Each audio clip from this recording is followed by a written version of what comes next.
Right. Hey everyone, what's going on?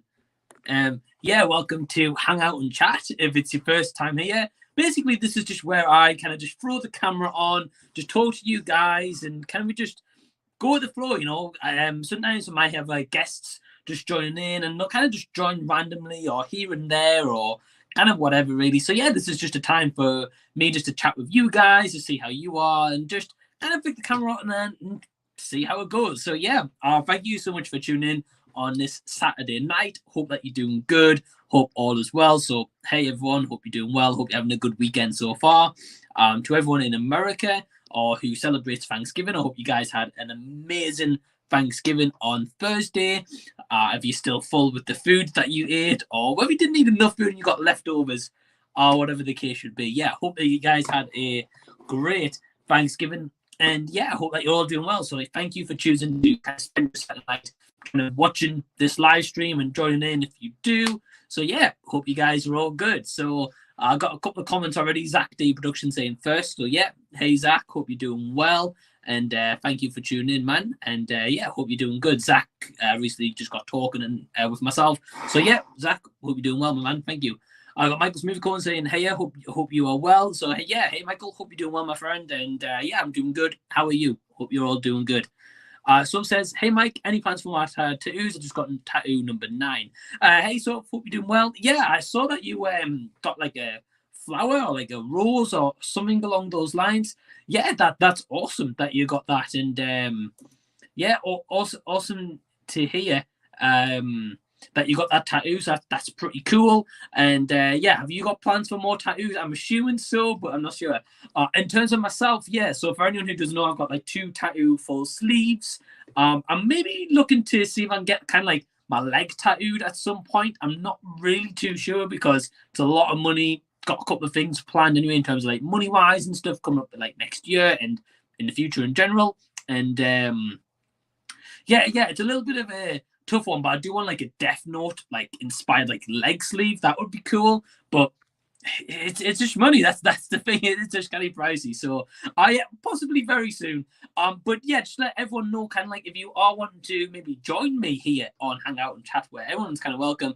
Just drop me a message on Facebook, see if I can get you in the stream. I can't get everyone on, but we'll see about getting some people on for sure. You've got a Pete saying, hey Mike, hope you well. So hey Pete, doing good, my friend. Hope you're doing well, and thank you for tuning in. I've got Zach saying, how are things with you? Yeah, good. No complaints. Yeah. Saturday night, I know right now, like Argentina's playing Mexico in the World Cup for anyone who's watching the football. I'm not really interested in that game, being honest with you. I'm more interested in, say, tomorrow morning, Japan are playing Costa Rica at like 10 a.m. here in the UK time. So I'm definitely going to be getting up early and watching that tomorrow morning. So yeah, as of right now, I thought, I haven't really got much plans. My partner Emma's out at the moment. And I thought, kind of just chilling tonight. Could watch a movie, but kind of just fancy flicking on the camera and just talking to you guys. So yeah, thank you for choosing to spend your Saturday night with me. Ryan saying, hey Mike. So hey Ryan, hope you're well, my friend. He says, so here's a subject. Disney's Strange World only making 19 million for a 5-day week, one of the worst Disney openings. Wow, okay. Well, cool news, Ryan. Thank you for sharing that with me. That's very interesting to know.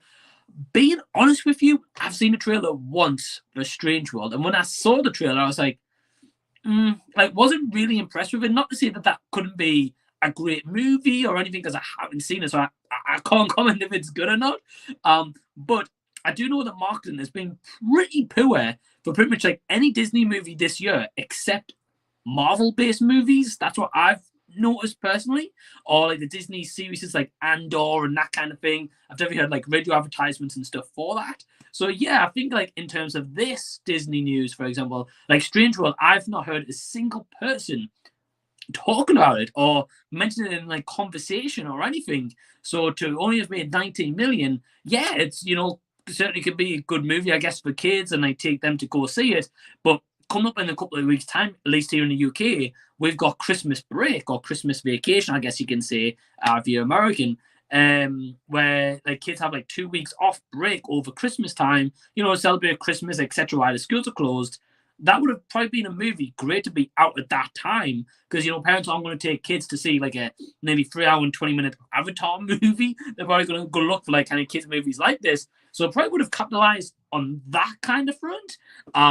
But in terms of like the marketing for that movie, yeah, Ryan, I think it's been pretty much appalling. Again, it looks generic. I don't know if it's any good or not, but I'm certainly going to check it out. But that is a very, very poor opening. We've got the viewer Drew saying, hey, what's up? So, hey, Drew, regular here all the time. So, yeah, Drew, hey, man, hope you're doing good. Hope you're well, my friend. Thank you for tuning in. If you guys have got any comments or questions or anything, leave them down below. I'll certainly get to them. Again, if you've got me on Facebook, feel free to give me an ad if you haven't already, such Mike Zara. Or if you have got me, drop me a message so we can get you on the stream as well. Michael's We've got saying, doing good, working on a video for my granny's 70th next year. Well, awesome, man. Yeah, well, happy birthday to your granny next year for when she is 70, my friend. That's really awesome. I'm assuming it's a kind of like a montage video of like kind of like great family memories and kind of present that on a night to your grandma. Whatever it is, man, it sounds great and pretty cool that you are working on the video as well. You do some great edits, so no doubt that the video won't turn out awesome. I've got stuff saying, yeah, I want to get more, but like you said, they're expensive. I want to get a half horror sleeve and a Titanic thigh tattoo. Yeah, well, some cool choices there, Soph. Like the horror half sleeve, I think would be awesome.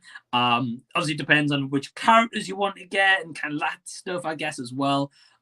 But at the same time, as you said, it's so expensive. And like Christmas is coming up, and I know recently, a couple months ago, you did that like a Stranger Things experience. So obviously, that that's money for entry and kind of merchandise and like whatever stuff else you kind of get. So definitely with Christmas coming up, I think they put a lot of stuff back, because I know this weekend in London actually, they've opened up a Back to the Future like exhibition, like a dedicated exhibition. So obviously a lot of people may have thought, oh well, Michael, are you going to that? And I would love to say yes, I am, but it's just expensive to get to London and say an overnight stay, or even like going there and back in a day. It's like at least £100 just to go there. But obviously with the strikes, that isn't happening at the moment.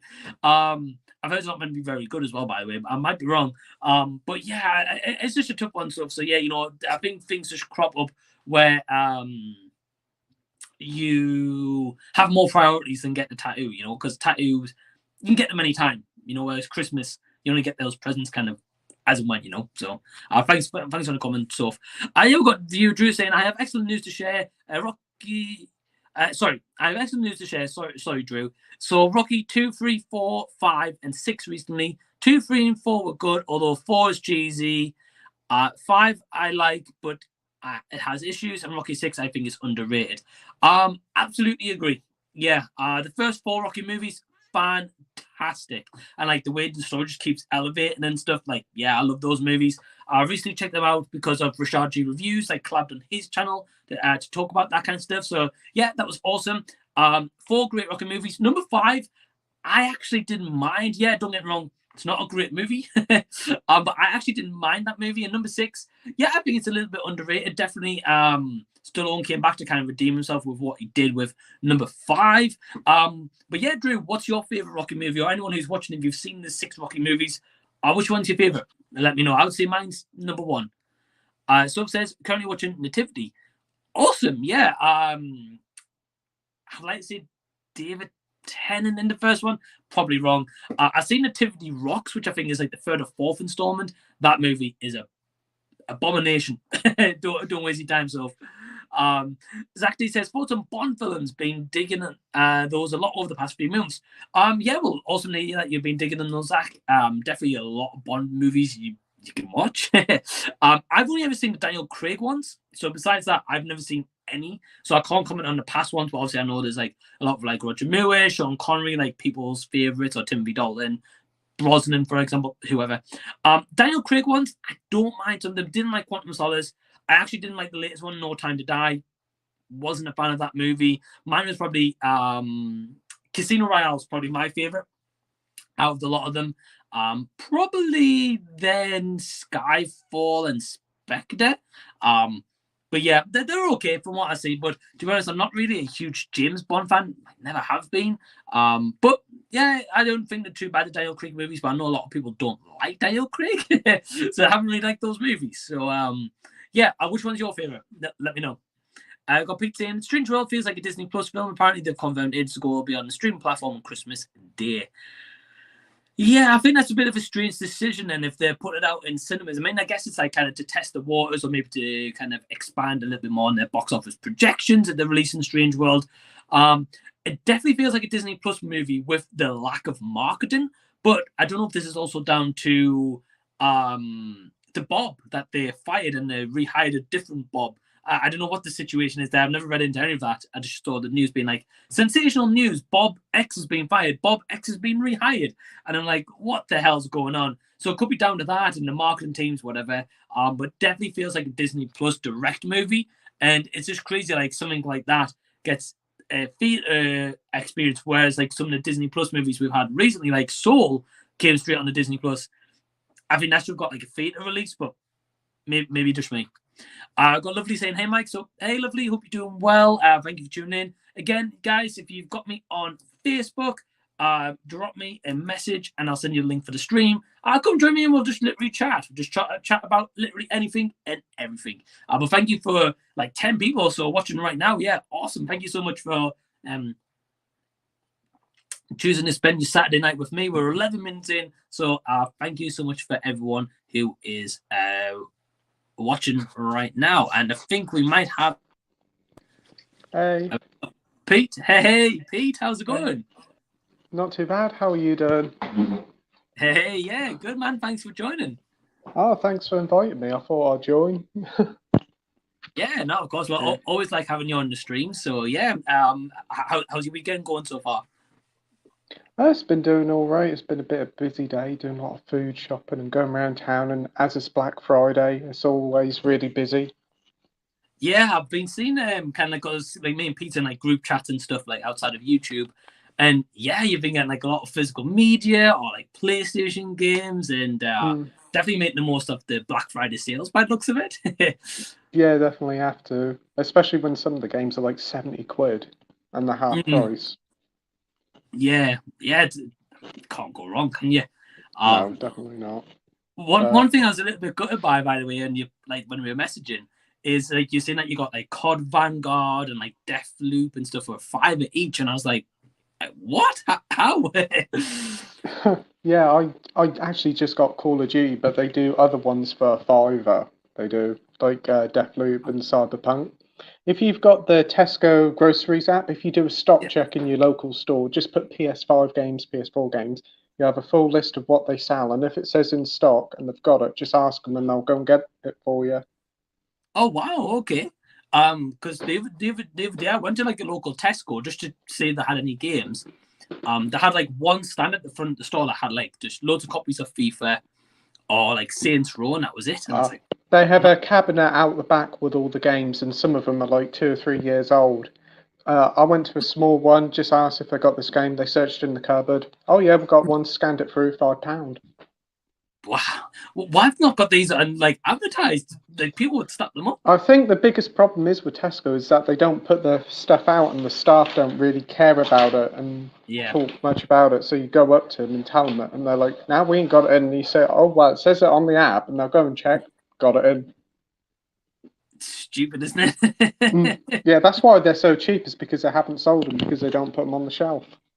Well, that's it. Yeah. So like when you were saying about like the Tesco app, I downloaded the day like after we were talking about it, and I just typed in literally PS5 games, and it didn't have any of like those ones. It had Horizon, the new Horizon game. I think it had like 2 other options, but like the cheapest was like 25. So I was like, clearly I haven't got it. But I didn't type in PS4. I didn't think of that. Yeah, because you get a free upgrade to the PS5 with those games. So it's pretty much. Yeah, I got Tony Hawk, Pro Skater.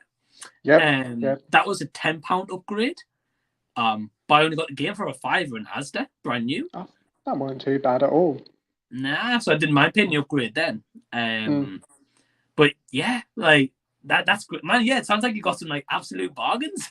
I've got about a collection of 10 titles already, and I probably haven't spent £100.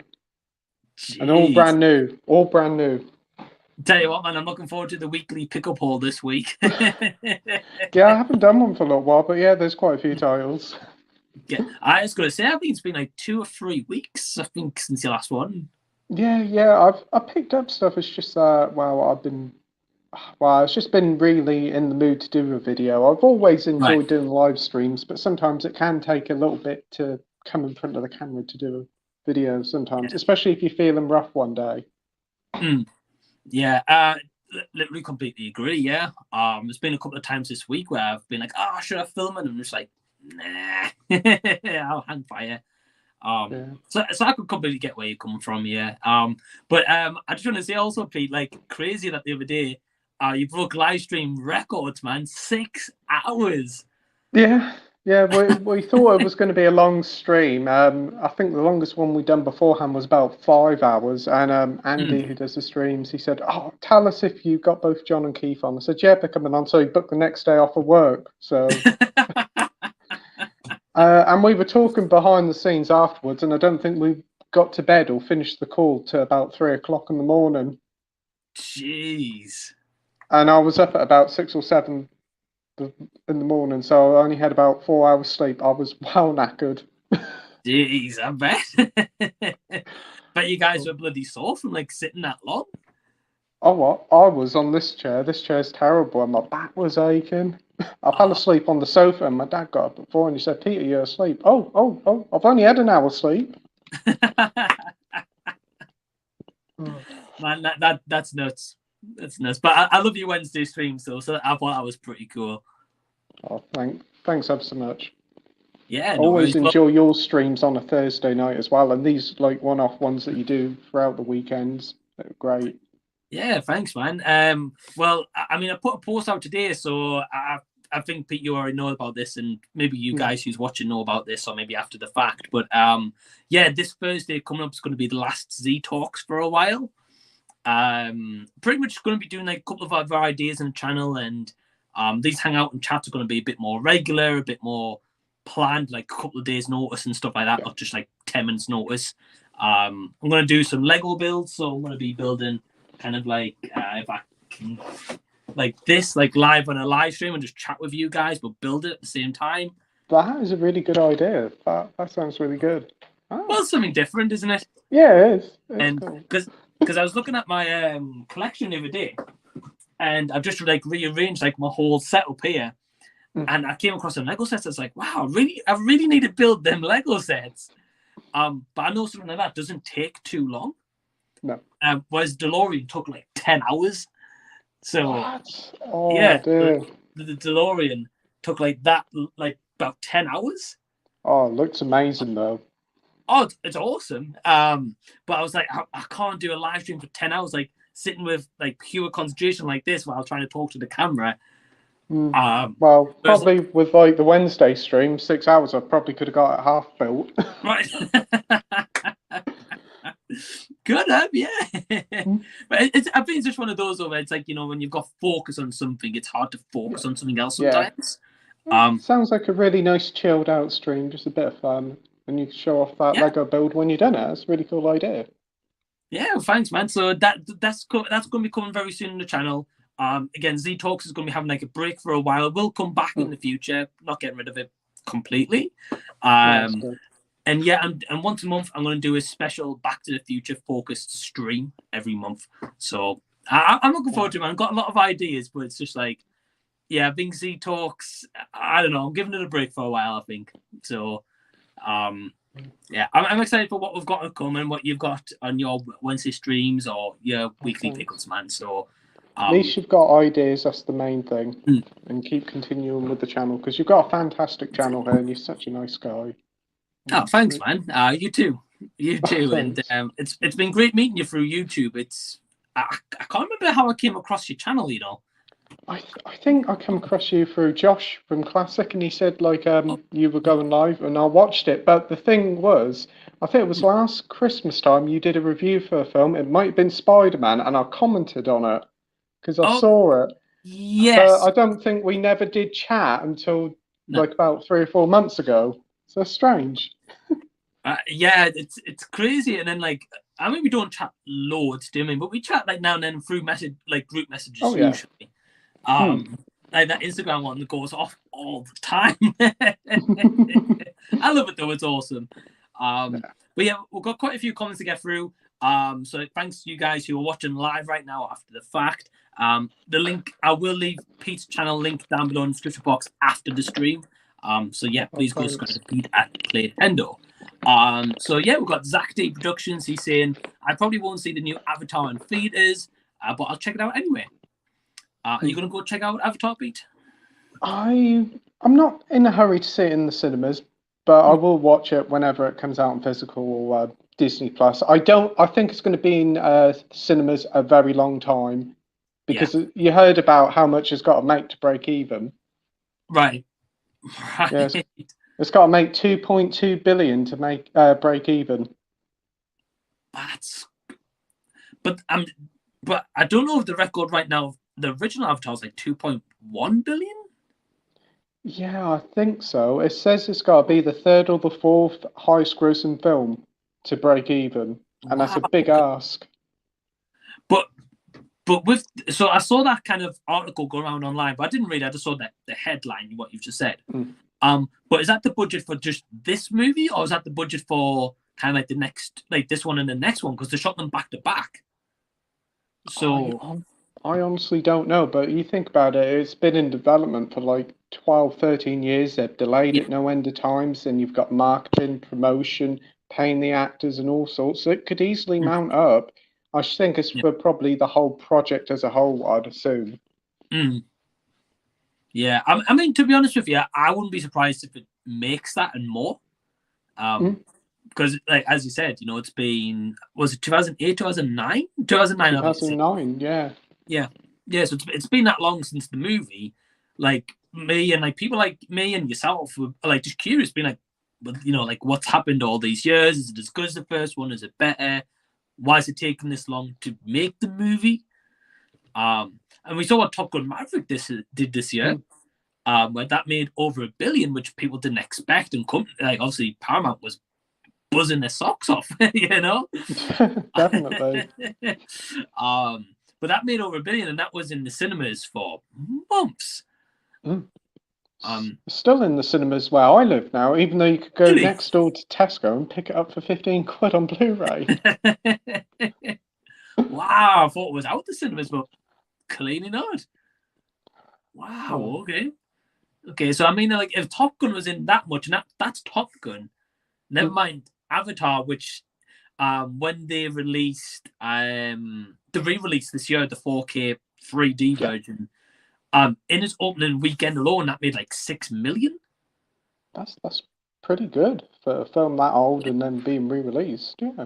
Right. Well, we got a comment from Ryan before, which I don't know if you saw in the comments or not, but he was saying about Strange World.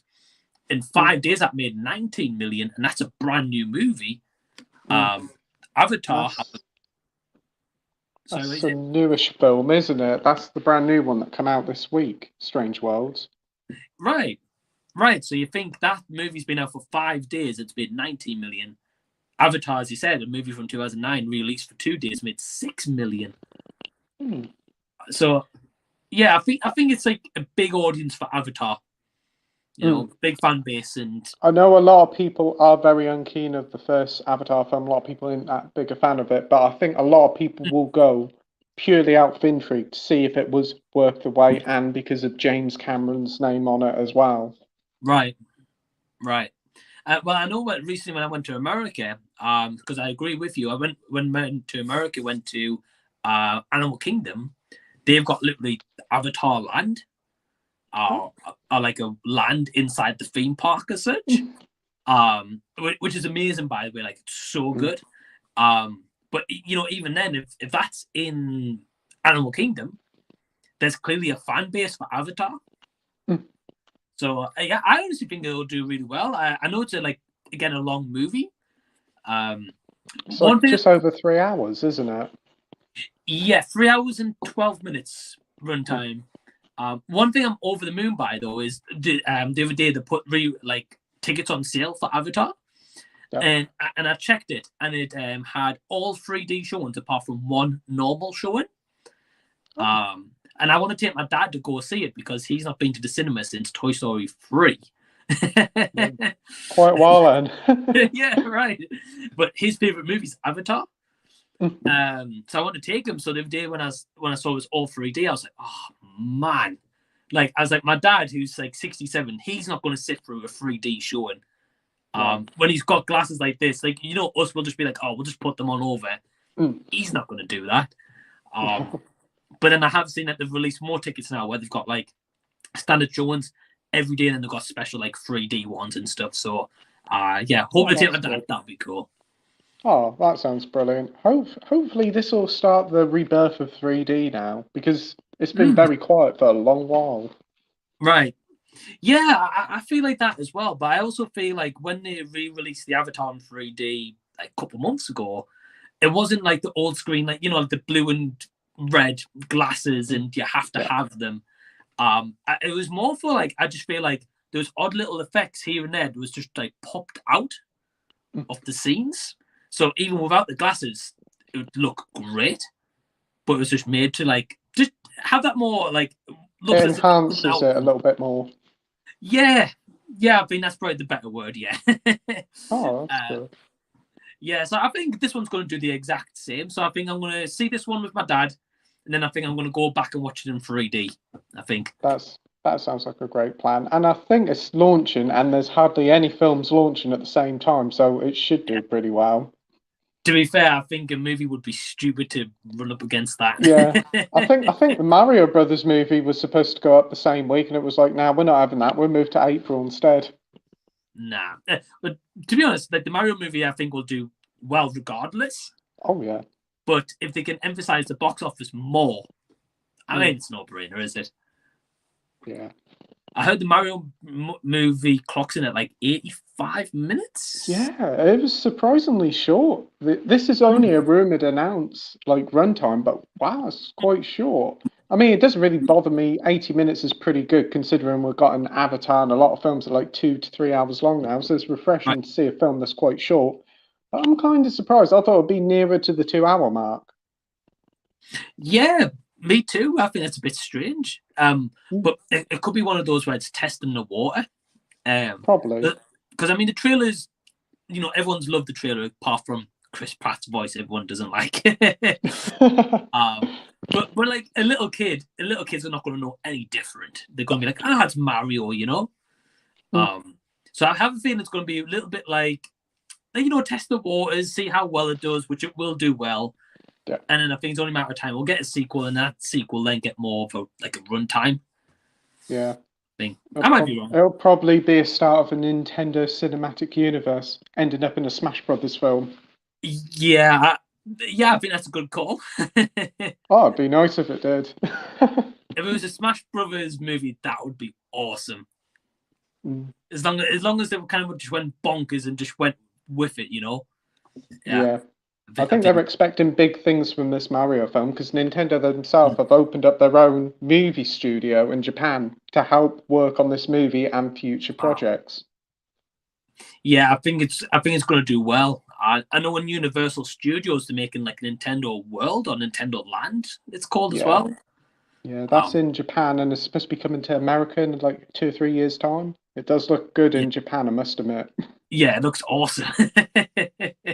So I mean, if they're spending that much money now, they're clearly expecting this to like take off, I think. Oh yeah. So, and I know they're involved in this movie, as you said, with the studio that they built, because the original Mario Brothers, they didn't have any involvement in that. No. They definitely don't want to pull that same mistake again. I've never seen that movie, but I've heard bad things, so I can only imagine. It's a bad but entertaining film. I watched it the first time knowing that it's supposed to be bad, know everything that's against Mario, and hated it. Watched it again and just had a lot of fun with it. You got Bob Hoskins there, who's drunk as a skunk half the time, filming it. And the co-star who plays Luigi, he's also drunk half the time on set. And then you've got Dennis Hopper playing Bowser. It's an odd film. It doesn't look like Mario Mushroom Kingdom. It looks like a scene of Blade Runner. Wow, okay. Wow. Was it early 90s? I think so, around 93. I'm not sure. It's early 90s, yeah. To be fair though, it kind of sounds like it falls in that trope of like when they did Mortal Kombat that year, the Power Rangers movie. Mm. So it kind of sounds like it just falls in that kind of like. But Yeah, now, you watch them nowadays and you think they're rubbish, but they're good, you know? Yeah. Yeah, it's a So, bit like the Double Dragon movie. That is so bad, but so entertaining.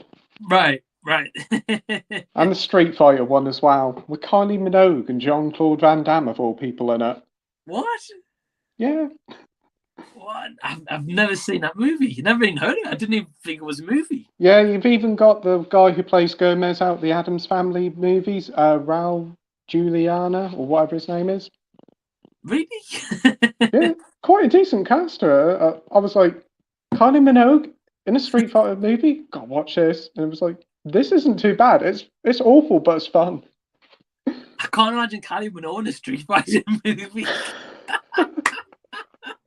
Going up against Jean-Claude Van Damme of all people. Oh man! But you know what the funny thing is? Is like next weekend, in Manchester, there's a Comic-Con called For the Love of Sci-Fi. I'm not going to it, but John Claude's going to be there. Oh wow! Imagine someone goes up there and be like, "What was it like finding Kylie Minogue in Street Fighter?"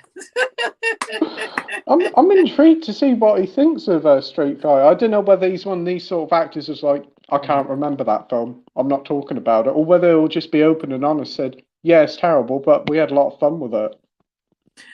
I think he probably would. He seemed like a cool guy from interviews and stuff I've seen. But you're right though. Like some actors are like, nah, I didn't do that. You know what I mean? I can't remember that, but they can. We got Soph saying, have you recovered from Marley and Me? Yeah, for anyone who didn't know, I watched Marley and Me yesterday for the first time. You've seen that one, Pete? Yeah, many years ago, and I ain't seen it. I ain't seen it since for good reason. Right. Yeah, I don't blame you. Like, I'd never seen it before. And I heard from like loads of people being like, oh, it's a great movie. It's very upsetting and stuff. And last year, kind of like in the middle of last year, between like September 20 and May 21 and stuff, I lost 2 dogs. And I was like, I'm not watching that movie. No chance of that happening. And then yesterday, I was just sitting down. I was like, I fancy watching the movie. What do I put on? And then people were saying about Marley and Me. I was like, screw it. I'm going to watch it. It would see like how bad this movie is. And I was a wreck by the end of that movie. Yeah. I mean, I lost my dog about 4 or 5 years ago, and I would never watch it now. I was just like, no. Nah, honestly, don't do it, Pete. Don't. I have recovered, but it's still like if I think of it or if I went to go watch it again, I'd be like, nah, I'd be broke again, I think. But good movie though. I've got the Soulless Trenchcoat saying, hey, what's up? So, hey, hope you're doing well. Thanks for coming in. Ryan says, have you heard about the Ted prequel series that just wrapped filming for Peacock? Have you heard about this one, Pete? Didn't even know there was a Ted prequel series. I know they did Ted 1 and 2, but I thought the franchise just finished there. But yeah, the first Ted was pretty good. I haven't seen the second one, but yeah, TV series would be pretty fun, I suppose. Every film seems to be getting one these days. Yeah, so I've seen the first one like yourself, Pete. The first one's really good. I like that movie. Second one, I don't think it's Mila Kunis. I think it's Amanda Seyfried. Seyfried, isn't it? Yeah. However you say her name, I really don't. People say Seyfried. I'm like Amanda S. That's who we'll go with. So the second one's not as good, my personal opinion. It's still entertaining, but not as good as the first one. Yeah. The only thing I'm curious by though is the prequel series. Is it's explained in the first movie like how he gets Ted. Like he wishes for Christmas that he like kind of like talks and we see him as like a young kid. Yeah. So and then obviously kind of fast forwards a little bit like through a teenager and then to like current day Mark Wahlberg. So I'm just wondering like where they're going for prequel series. Yeah, because we already know like the origins of Ted in the way because of the first film. It's been a little while since I've seen it, but I remember that part of it. So I don't really understand it. Do we watch Ted go to school, go to university, and get a grade or something? It just seems a bit of an odd choice. I mean, have they detailed what's going to be a part of the prequel, or it's just maybe online, maybe, but I've not heard anything. No. But to be honest, at the same time, like, do you ever hear anyone talk about Ted? No. I think the last time I saw anything to do with Ted was down the seaside in those grabbing machines, and they had loads of them there that they couldn't get rid of the shops, and I think they're probably still there now. Maybe the prequel series might finally get rid of them. Probably. They're supposed to talk and all, and somebody won them, and when they pressed it to talk, it started to talk, and then it went, whoa. The batteries died. Yes. You'd be heartbroken. Yeah, I think the person put about 60 quid in to win one out. They always rig their machines, though. Like, yeah. So many times, like, people have it going, and then that one time they'll be like, right, we'll give a prize now, when it's probably triple what it's cost. I remember when I was a kid, you used to go down there on a Saturday night, and you used to win like loads of stuff about 20 years ago, 15 years ago. And then recently, it's just like now, you could put loads of money in, and you'll never see nothing out of it. Nah. I feel like nowadays, because sometimes I'll go to like the arcades, not too far from me, maybe like once a month or so, not very often. And the claw machines, like the grabbers, are like so flimsy. Yeah, it's like so they don't tiny as well. Yeah, they don't grab it properly. It's like it looks like you put in position, you're like, oh, here we go. And 15 years, you'd be like, right, that's guaranteed, as you're saying. But like now, because they're that flimsy, I'm just like, that's not picking anything up. When you watch them, they'll go down, they'll grab them, and they'll lift them up, and you think, oh, they got them. And you'll just see for a split second, they'll just go like that, let it go, just a teeny little inch. I can remember going a couple of years ago, and there was this kid wanted this toy, and parents couldn't find him. He ended up in the machine. What? he climbed through the winning hole and tried to get up there to try and grab it out. So they had to undo the machine and get the kid out. Oh, bloody hell. Oh, it's brilliant. Yeah. Oh, man. I hope one day if I have a kid, I hope that's where I find them, in the arcade machine. That would be funny. Oh, man, that's Could I have 20p, please? I need to win my kid back. I know. It's a long, like, so here's a quick story for you, actually. I don't think I've actually told anyone on YouTube this. So next to where I live, near Durham, near Newcastle, there's a shopping centre called the Metro Centre. Yeah, I've heard about it. Oh, cool. So when I was younger, I my mum used to take me, and I used to be kind of like a naughty kid running off and like running into different, like, there was one time I ran off and got lost, and my mum found me in HMV looking at the Mr. Bean videos. So that was the kind of kid I was. She was panicking, franking, like putting announcements out on the tannoy, being like, Mike, wherever you are, come to, as a kid. And here I am running off looking at bloody Mr. Bean videos. But there was one time specifically, I remember Mum telling me, so if you ever come to like North East Way, Pete, and you ever go to Metro Centre, basically what it is, how in shopping centre they usually have like railings along, and you'll like, maybe separate the sides of the centre so people walk to the right or left, whatever. So at the Metro Centre, they've got like this wooden railings that obviously goes like this all the way around the centre. All right. And then underneath the railings, they've got like this kind of like circle pattern. Obviously, it's like a big circle like that. But they've got like a circle pattern underneath it anyway. And I don't know if it's meant to be like fancy or whatever. So as a kid, though, what I did was one day, I don't remember this. I just remember my mum telling me. But one day I must have been going around, and I actually got my head in that circle displays. Now, as you said, you've got like the wooden barrier here, and all these circle displays would be underneath all this wooden barrier, like along the Metro Centre. Oh, wow. So I'll send a photo next time I'm there. Yeah. And what they did since then is my head got stuck. That they call the fire department to cut the railing to get me out. Oh, and I think maybe me and a couple of other kids done the same thing. So now on the circles, they've got like lines in between them, so people can't get their heads stuck in. sounds like a wise thing to do. Right, but that's what I used to do as a kid. So yeah, I used to be a naughty kid, put it that way. Oh, you're just exploring, having fun. Yeah, I know when I was at school, we had like these metal railings like at the gates, and a couple of kids got their heads stuck in them, and they had to get the fire brigade to chop the gates down so they can get their heads free. And it's just like nowadays, though, they wouldn't do that. They'd have it where no one can get a head, like someone put the head stuck in it.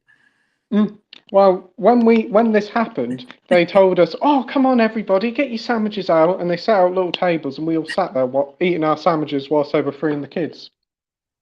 Really? Yeah. Oh, that's great. Just have a snack. That's how we spent our afternoon. Instead of doing maths, they said, "Go and have a picnic outside and watch your fellow mate get freed from a gate." Oh man, that's great. Oh, I would have loved to have sat there and seen that. Yeah. Oh. Fond memories. Yeah, definitely. You'd never get that now. Nah, no chance. We've got Joe. He's saying, "Have a great stream, mate. Just getting ready for work." So yeah, no worries, Joe. Thanks for tuning in. Zach D was saying about James Bond before, and he's saying that Casino Royale is probably my favorite of the Daniel Craig era. Yeah, mine too. What about you, Pete? I would say either that or Skyfall. It's very close between the two. Both of them are fantastic Bond films. The other ones are the Craig era. I'm not that keen on. No Time to Die, I'm very mixed on, and I find Quantum of Solace and Is It Spectre quite boring, to be honest. Yeah, I agree with you about Quantum of Solace. Yeah, I felt Spectre kind of as well. Like, there's parts of it I really liked. Yeah. I was saying before about this questions because Zach was saying about James Bond in general. I actually didn't really like No Time to Die. Like, I like it was kind of like a nice payoff in terms of like the actually spoiler here. But they killed off James Bond. Yeah. I was like, I didn't expect them to take that maneuver. Because all the other Bonds are kind of just like rode into the sunset, from what I understand. And it's just like they press the reboot button and just like continues how it is, but with a different person. It was the first for them to kill off Bond, and I know a lot of people who weren't very happy with it. I know a few big Bond fans who absolutely detest the film for it because they just didn't like the direction it went. For me, I thought the film was way too long. I thought, what's his name, Rami Malek, was boring. He was just rather bland as a villain. He didn't have no persona, and they wasted characters like Blofeld to bring him back for 5 minutes to spoilers to kill him off. It's just very disappointing. Right. Yeah. And because we waited so long for it as well, like 2 or 3 years. Well, yeah, I think it's one of those things where I know there was a lot of things went on behind the scenes in that movie.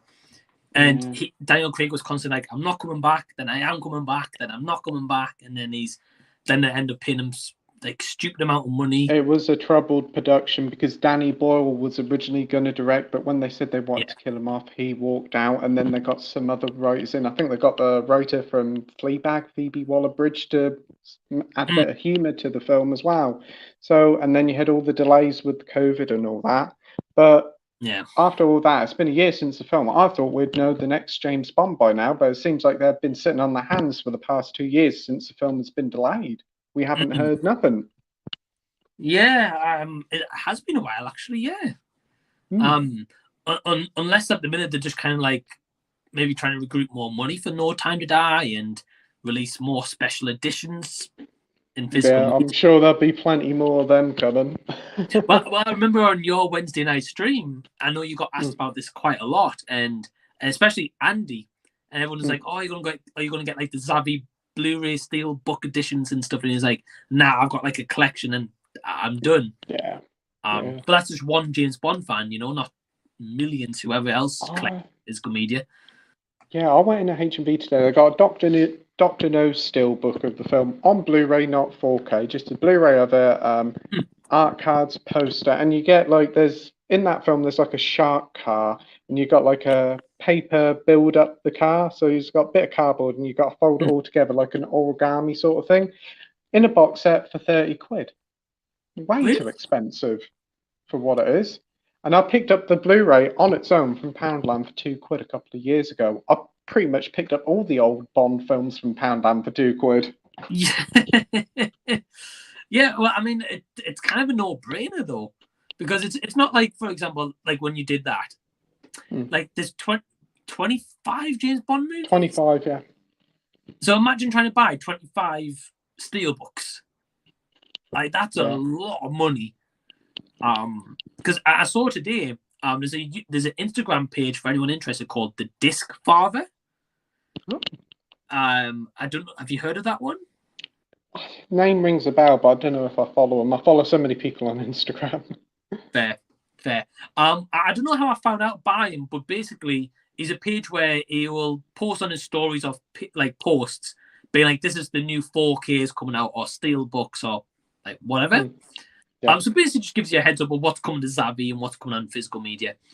And today, I saw that there's going to be an announcement soon of like a new Back to the Future trilogy style steelbooks. I see the post on Facebook today. Yeah, there's new steelbooks, one for each film. Look nice, but another release.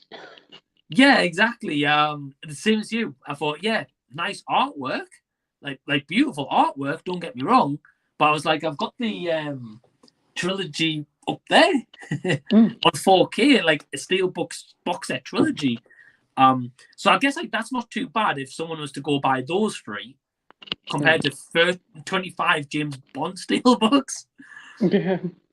This is the thing with James Bond. This is such a huge franchise, is that they will never be able to do a definitive big box set for 4K because it'll be way too much. They get away with it on Blu-ray, but it doesn't actually include No Time to Die because it's a different studio apparently.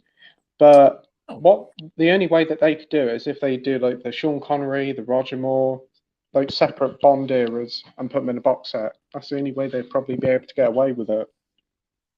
That's a shame. Unless they did that, because was it recently where Amazon bought MGM? Is that Amazon did? Yep. The Bond films are on Prime at the moment. I mean, what they'd probably better to do with the James Bond collection would be to release like a big box, and as you said, like sell the Connery era separate and all these eras separate. Where at the end, if you bought them all, they fit in this big box. That's a good idea, yeah. At least then, I guess they're not charging like for 25 steelbooks in a big box, like 700 quid or however much charge. Or they could do just like a one-off big box set, like what they did for the Infinity War saga, just like 500 or 1,000 copies on a blank price of like 300 quid. Once they've gone, then release them in the Solus box sets.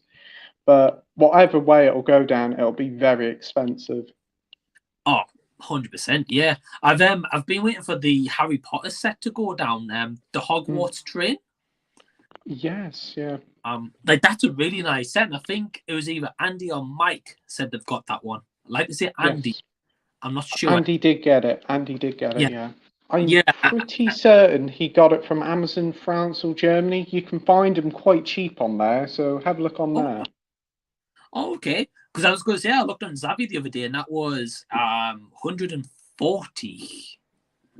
I'm sure that it has been about £80 on Amazon Italy, Germany, or somewhere like that.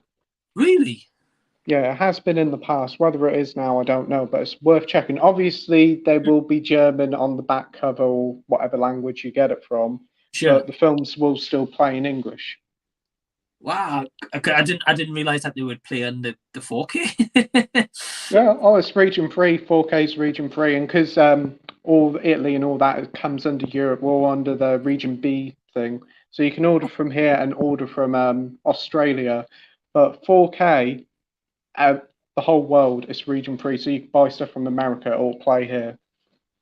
Wow. Okay, I did not know that. So I've been like, there's all these because America gets a lot of like cool steelbook releases, and we don't get them. Yeah. Like recently, I know they did a one for Terrifier, and I was like, well, I'm not buying Terrifier on like a normal Blu-ray when they get this big like box set and stuff. I was like, I'd rather wait.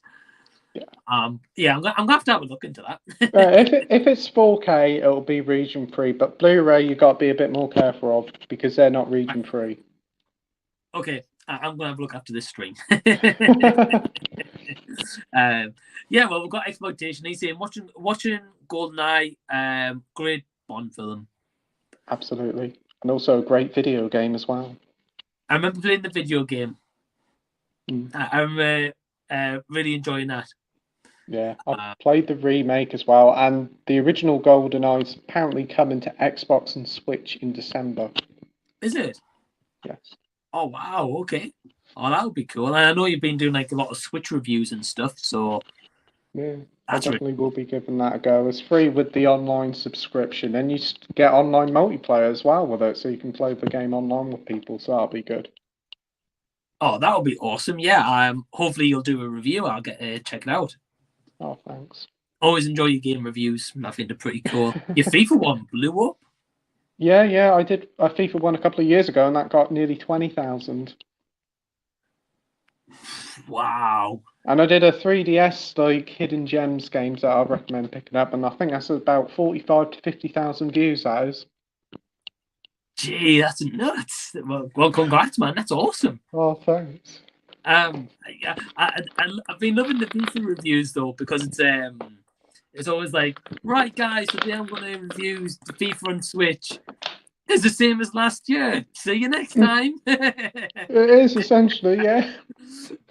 It's just a lazy legacy editions. That's all it is. Yeah, a lazy release gets a lazy review, to be honest. Oh, 100%, yeah. I remember when I had the PS Vita and they released the FIFA for the first time. I was like, oh, this is pretty cool. And then like the next following 2 years was like, yeah, legacy editions. I was like, this is just lazy. It is just FIFA rip-off edition, where they say like FIFA is the same game every year in, year out. It definitely is for them ones. Whoa. But surely by doing a legacy, now I don't know this, maybe you have a better idea, Pete. But surely by them constantly putting out legacy editions for the Switch, their sales are going to be terrible. It's the second best-selling game on Amazon during Black Friday. What? Yeah, I think FIFA is the top seller on PS5. Then you've got the Switch version. I saw like Amazon's top selling listings for video games, and I'm sure that's in the top 3 over Black Friday. It seems to sell very well. There isn't any other competition on the Switch, that's the thing. And people, parents buy it for their kids for Christmas. FIFA, 20, 25 quid, I'll buy it for them for Christmas. Kids say it's the same game every year, but I'll just buy it for them. It's an easy present to buy. Hopefully, with a future Switch, they'll put a bit more effort into it. I'd rather they just make one game for the Switch and just do like a £5 to £10 upgrade every year. It would make more sense. Yeah. I completely agree. Yeah, and I think that would be more like justifiable. But I guess at the same time, as you said, kids are always like, they're always like, oh, can I get the new FIFA for Christmas? And parents don't think about legacy editions. They just think, cool, 20 quid, sweet. And it's got the same cover as the PlayStation 5 edition, so they're thinking, it's the same game. And I'm pretty certain on the back of the cover, I checked today in Game or Tesco, it's got PS5 graphics on the back of it, so it's very misleading. Wow, okay. I mean, I guess in a way though, if it is for kids, like a lot of them's not going to be looking at the graphics. Whereas like me and yourself, for example, like especially you got the new edition, you'll be thinking, all right, okay, so how's the graphics improved on this one? What's different besides a squad update kind of thing? Whereas kids are just like, mint like the new players on this team, great. But the best thing is with the Switch one is they never put no effort in, but they always put FIFA Ultimate Team in, and you can waste countless money on that. That's what I love. Right. Oh, that Ultimate Team's nuts. Like the amount of purchases and that's crazy. I know somebody, They spent about £10,000 of the parents' savings. They got the credit card out and spent £10,000. No. And yeah, they got into debt on the credit card, £10,000. They had to contact Microsoft, and they had a big hoo-ha over it. But thankfully, they got the money back. Microsoft paid it back, but EA wouldn't. I was like, wow. Nah. I mean, it's money though, isn't it? And It's very easily done, especially with kids if they don't understand. Like, oh, big pack here full of cards. They see the 80-odd pounds, but they probably don't think it's real money. And if the parent's card is linked to this console, they'll just keep buying and buying and buying, and it'll soon mount up. Oh yeah, definitely. So I remember, for example, I used to work for a bank. I'll not say which bank or anything, but I used to work for one, and sometimes we'd get a phone call through, like what you've just said, from a parent and be like, what's this, like $9.99 to PlayStation Network or to Xbox Live? So, sometimes we'll get a description, it might be like, oh, FIFA or something like that. And they'll be like, oh, that's not me, that's fraud, that can't be me. And I'd be like, oh, well, have you checked like your kids' like gaming consoles and stuff and see it's... No, he's like, oh, the card deals are not on there. Yeah, they're on there. When it turns out, and they're like, oh, yeah, I'm going to have a word with them right now. I'll be back in a bit. Yeah, at least it's only £10 and not 10,000. Oh, scary that is. And you do see like news articles online and in the paper about it. Somebody spent about 50,000. It's very easy. Yeah. Oh man, it's easy done. Easy done. Yeah, we've also got someone else joining us. I've got to be completely honest, who's Roddy. So hey, Roddy. What's up? Hey man, how are you? I'm pretty good. How are you guys? Yeah, pretty good. Doing well. Thanks for joining us. Don't mention. You know what's weird? Despite the fact that I do YouTube, I'm always so nervous to join these live streams for some reason. I don't know why. Do you do live streams often on your channel or not? I've done a fair few. Most of them didn't end well, so that's probably why I'm always nervous. Yeah. Well, no worries already. I mean, you've got me here, you've got Pete here as well. We're just answering questions, really. So all good. Yeah. I just want to say one thing. I've seen 2 films on Blu-ray and 4K this week. First one I watched on 4K was Reservoir Dogs, and that movie looks like it was shot yesterday on 4K. The Blu-ray for that film is absolutely terrible, but the 4K, I'm telling you, you need to get your hands on it. And the steelbook for that film is amazing as well. And today I watched Nope on regular Blu-ray, and man, that movie looks amazing on Blu-ray because it's IMAX enhanced as well. So that's always going to look amazing. I don't know why I didn't get the 4K for Nope. I just was like, I'll stick with the Blu-ray for now. Now I want the 4K. Yeah, you know what the thing is, Roy, though, is in terms of Nope, for example, and Top Gun Maverick, because I know Andy spoke about Maverick and stuff on Pete's Wednesday streams and stuff, is like, say like a movie of like this year, like when they go to 4K, they should look amazing because they're getting the 4K release as it is usually in cinemas. But it's like all the movies like Reservoir Dogs, as you're saying there, Rory, where it looks amazing. Like those are the kind of movies you think, that might not look as good as it on like an upscale, but then it's like, oh wow, like it does, Yeah, my mind was, I thought the Reservoir Dogs 4K would be good, but I didn't think it would be that good, like for a movie that hasn't got the most colourful scenes, the HDR in that was stunning, quite honestly. The terrible is very good. Yeah, the terrible noticeable DNR is gone as well. Like there's none of that, and it's grain free as well. Grain free, which Lionsgate just hit it out the park, man. Honestly. Yeah, the slipcover is quite nice as well. The thing is, for me though, I think it's like £35.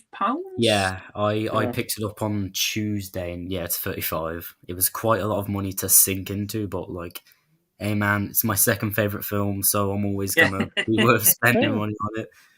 Yeah. I think it's getting a standard release sometime in the next month or two, or like a normal physical release. I mean, the normal 4K slip the USA got isn't even that great, to be honest. get you. I think it's one of those where, like, as you were saying though, Roddy, like if it's your favorite movie, like that kind of price is, I guess, justifiable. So you can watch it like again and again. Yeah.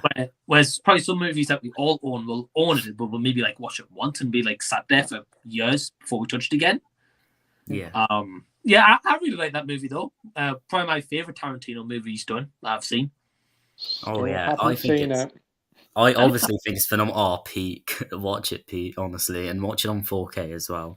I definitely will pick it up when it goes on like a standard release if I can get it for about 20 quid. It's one of the ones I do want to get. I think the Steelbook will be probably 25 quid at one point because Lionsgate do that a lot. They release regular Steelbooks and then they go down in price. Yeah, I was good. I'm thinking, especially as Pete was saying, if it's getting a standard release soon, or you were saying, Roddy, sorry. I think probably after Christmas. Yeah. I predict. Yeah, we've got Christmas and Boxing Day sales to come, and I imagine a week or two before Christmas, it might get something knocked off it. Yeah, that's what I'm assuming. Oh, I forgot to mention, I did watch another movie on Blu-ray. Kinda. Okay, so a while ago, I think it was last month. It is November right now, right? Yeah, it's November right now. Last month, October, I ordered Clerks 2 on Blu-ray, but it came all the way from America. But by the time it arrived, I actually didn't want to rewatch it because I'd already rewatched it a couple of weeks before. So yesterday I sat down and watched the Blu-ray, and the disc is broken. So like 40 minutes of the movie just skips ahead, and now I have to buy a new one from America and return that one. Oh, no way! And you guys know how much I love Clerks 2, because you know how much I love Clerks 1 and 3. And to be honest, if Josh is here, he'll be like, I know how much Roddy loves Clerks. Yeah, I reckon he will. What can I say? It's my Holy Grail trilogy. What can I say? It's my Star Wars. Well, I mean, when you ordered Clerks, or was it sealed? Yeah. Oh wow! Okay. But which Clerks was it? Which number? Clerks 2, because it never got a UK Blu-ray, so you should have gone on eBay. They've got a copy of it with Zack and Miri make a porno in a double pack region 3 for about. I'm thinking getting that. I am thinking getting that now, to be honest, because I need Zack and Miri on Blu-ray as well, because I did actually quite enjoy that film. I'm just a Kevin Smith sucker, to be honest. Yeah, I've seen a couple of his movies. I've never seen the Clerks ones though, and obviously I've heard they're great movies. Yeah, they are. Yeah, I've heard, so I'll get them. I mean, it's not. They're definitely not for everyone. Some people complain that the first one ages poorly with some of the dialogue, but if you think that ages poorly, you will not like Chasing Amy one bit. Yeah, Chasing Amy's very dated, but it's a good film though. Oh, it was okay, but I found a lot of the, let's just say, homophobicness about it just kind of weighed it down a bit for me.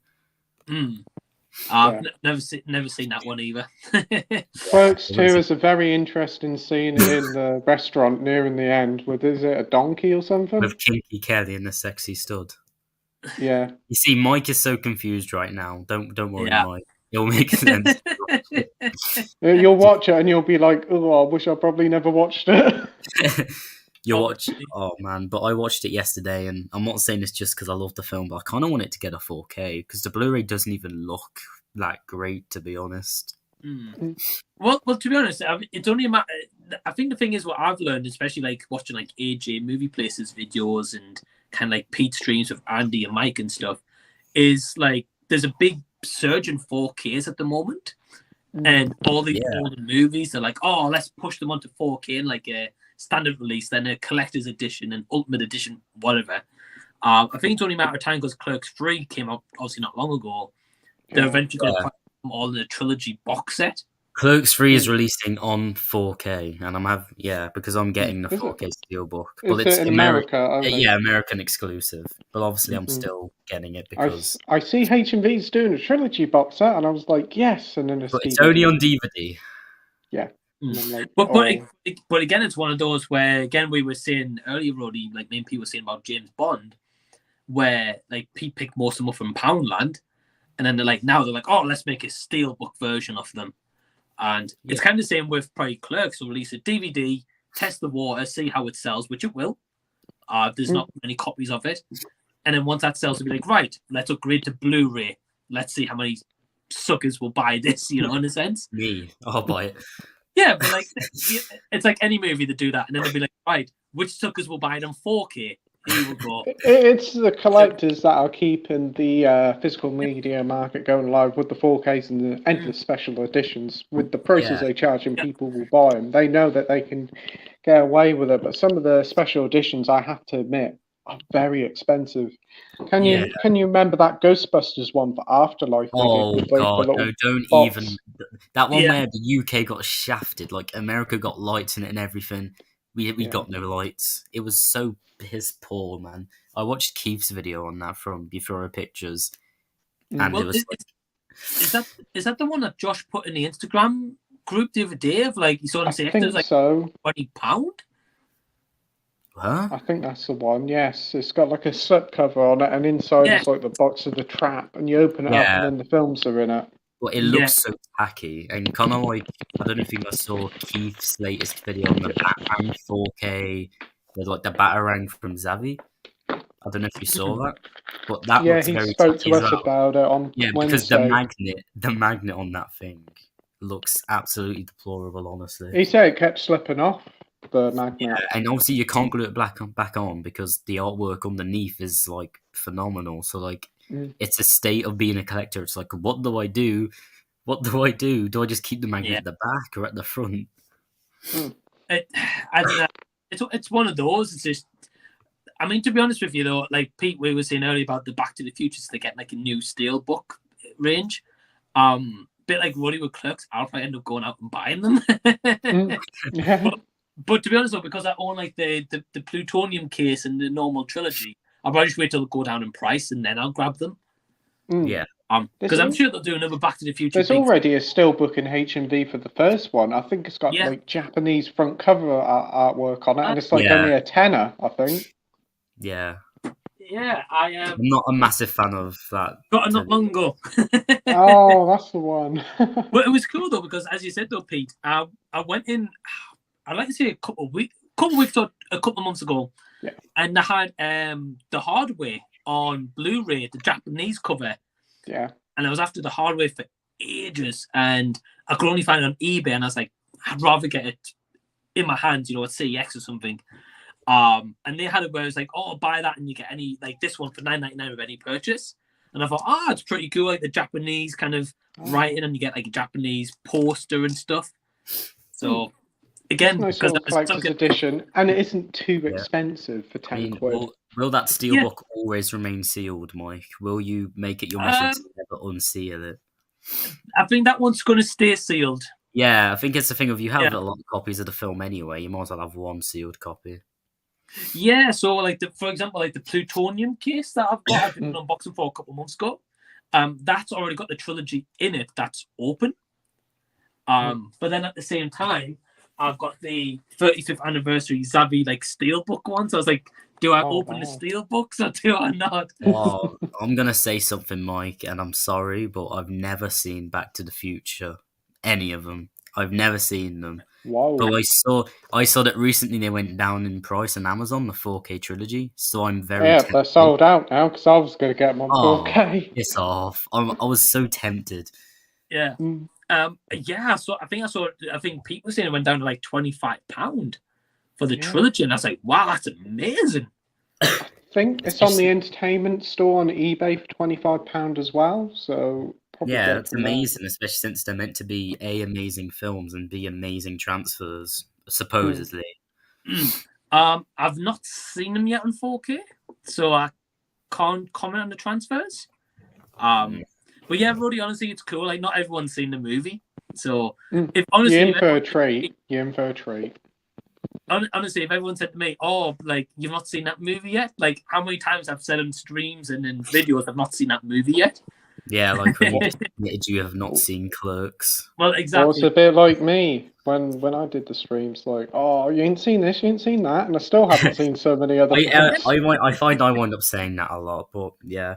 Back to the thing of 4Ks of how stunning the Reservoir Dogs 4K looked. I'm really hoping the Pulp Fiction gets that treatment on 4K as well.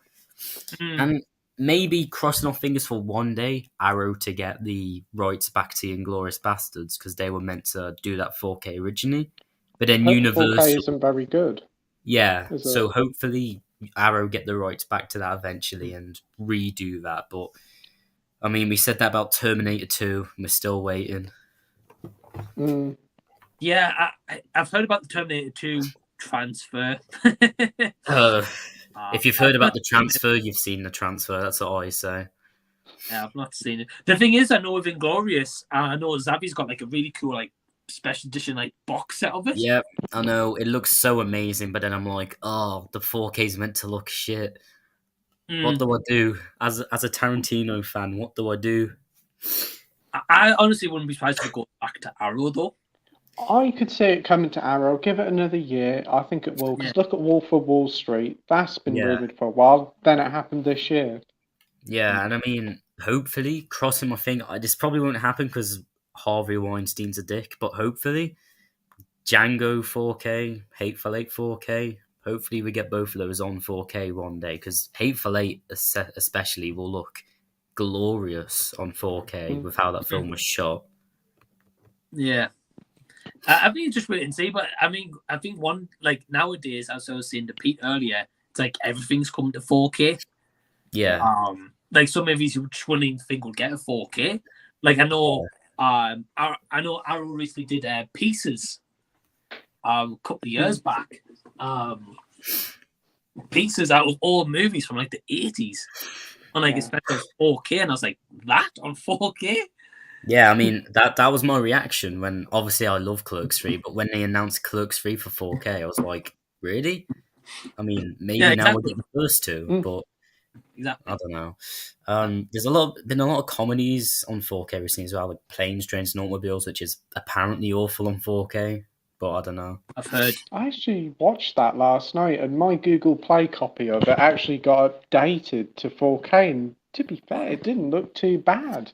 I mean, you got to keep in mind some streams just automatically look better than disc sometimes due to compression, that kind of shit. Like when the Reservoir Dogs didn't have a 4K Blu-ray, all the streams looked way better than the god awful Blu-ray. Yeah, I think it's a like a good one really, but yeah, I'm glad you enjoyed the movie, Pete, as well. I saw your letterbox review. Yeah, I still need to see it. I just thought, you know what, I'm going to watch it. I keep saying I am, and it was like Thanksgiving the other day, and it is a Thanksgiving film, and I thought, oh, I'll give it a watch. And I watched it, loved it, and then I watched the Guardians Christmas special, and thought that was really good as well. I watched that yesterday, and if I'm being honest, I wasn't a huge fan. I think it was kind of bland, and I don't know if this was just me, but the song at the beginning, you know, the original song they made, man, I thought that was terrible. Honest to God, I just getting so annoyed by that. I've not seen it yet. No, we won't spoil, but there's only like one reason to watch it really if you're into MCU lore, to be honest. I thought it really flew by at 45 minutes. It didn't feel like I thought it really dragged on at 45 minutes, but maybe it's just, I love James Gunn. Like he's one of my favorite writers and directors, but the special just wasn't it, man. I'm just waiting for Guardians 3. Yeah. I mean, I'm intrigued by the Christmas special. As I've heard mostly good things. I think Roddy, I think you're the first to say you didn't really like it, so that's interesting. I mean, I don't dislike it, but I don't like it as well. It's kind of like, I think with it, you got to really be in the mood for it as well. And I think because I watched it after that film, I was in the mood for it. But if I watched it like another day and not been in the mood, I'd be like, oh, it's very cheesy, Christmassy, sort of cheery, festive sort of stuff. So yeah, you got to be in the mood for that sort of stuff. Yeah. Well, we've got quite a few comments, so we'll dive through a couple of those guys, and then we'll see how we go. I can't stay for long anyway, so yeah, no worries. We've got Tyler. Tyler saying, watched Wednesday on Netflix and loved it. Are you planning to check it out? No, I'm not planning to. You're not planning to? But my friend said how great it supposedly is, but I'm just I don't know if I can be bothered to watch that, to be honest. Yeah, that's fair. Pete, are you checking it out? The adverts everywhere on YouTube. Every time I turn on YouTube for video, I get the advert for it, and I must admit, it does look really good. Haven't got Netflix, but I probably will give it a watch very soon. I've heard some pretty positive things about it, so I'll give it a go. I do like the Addams Family, and I think, is it Jenna Ortega? She looks like a perfect match for Wednesday.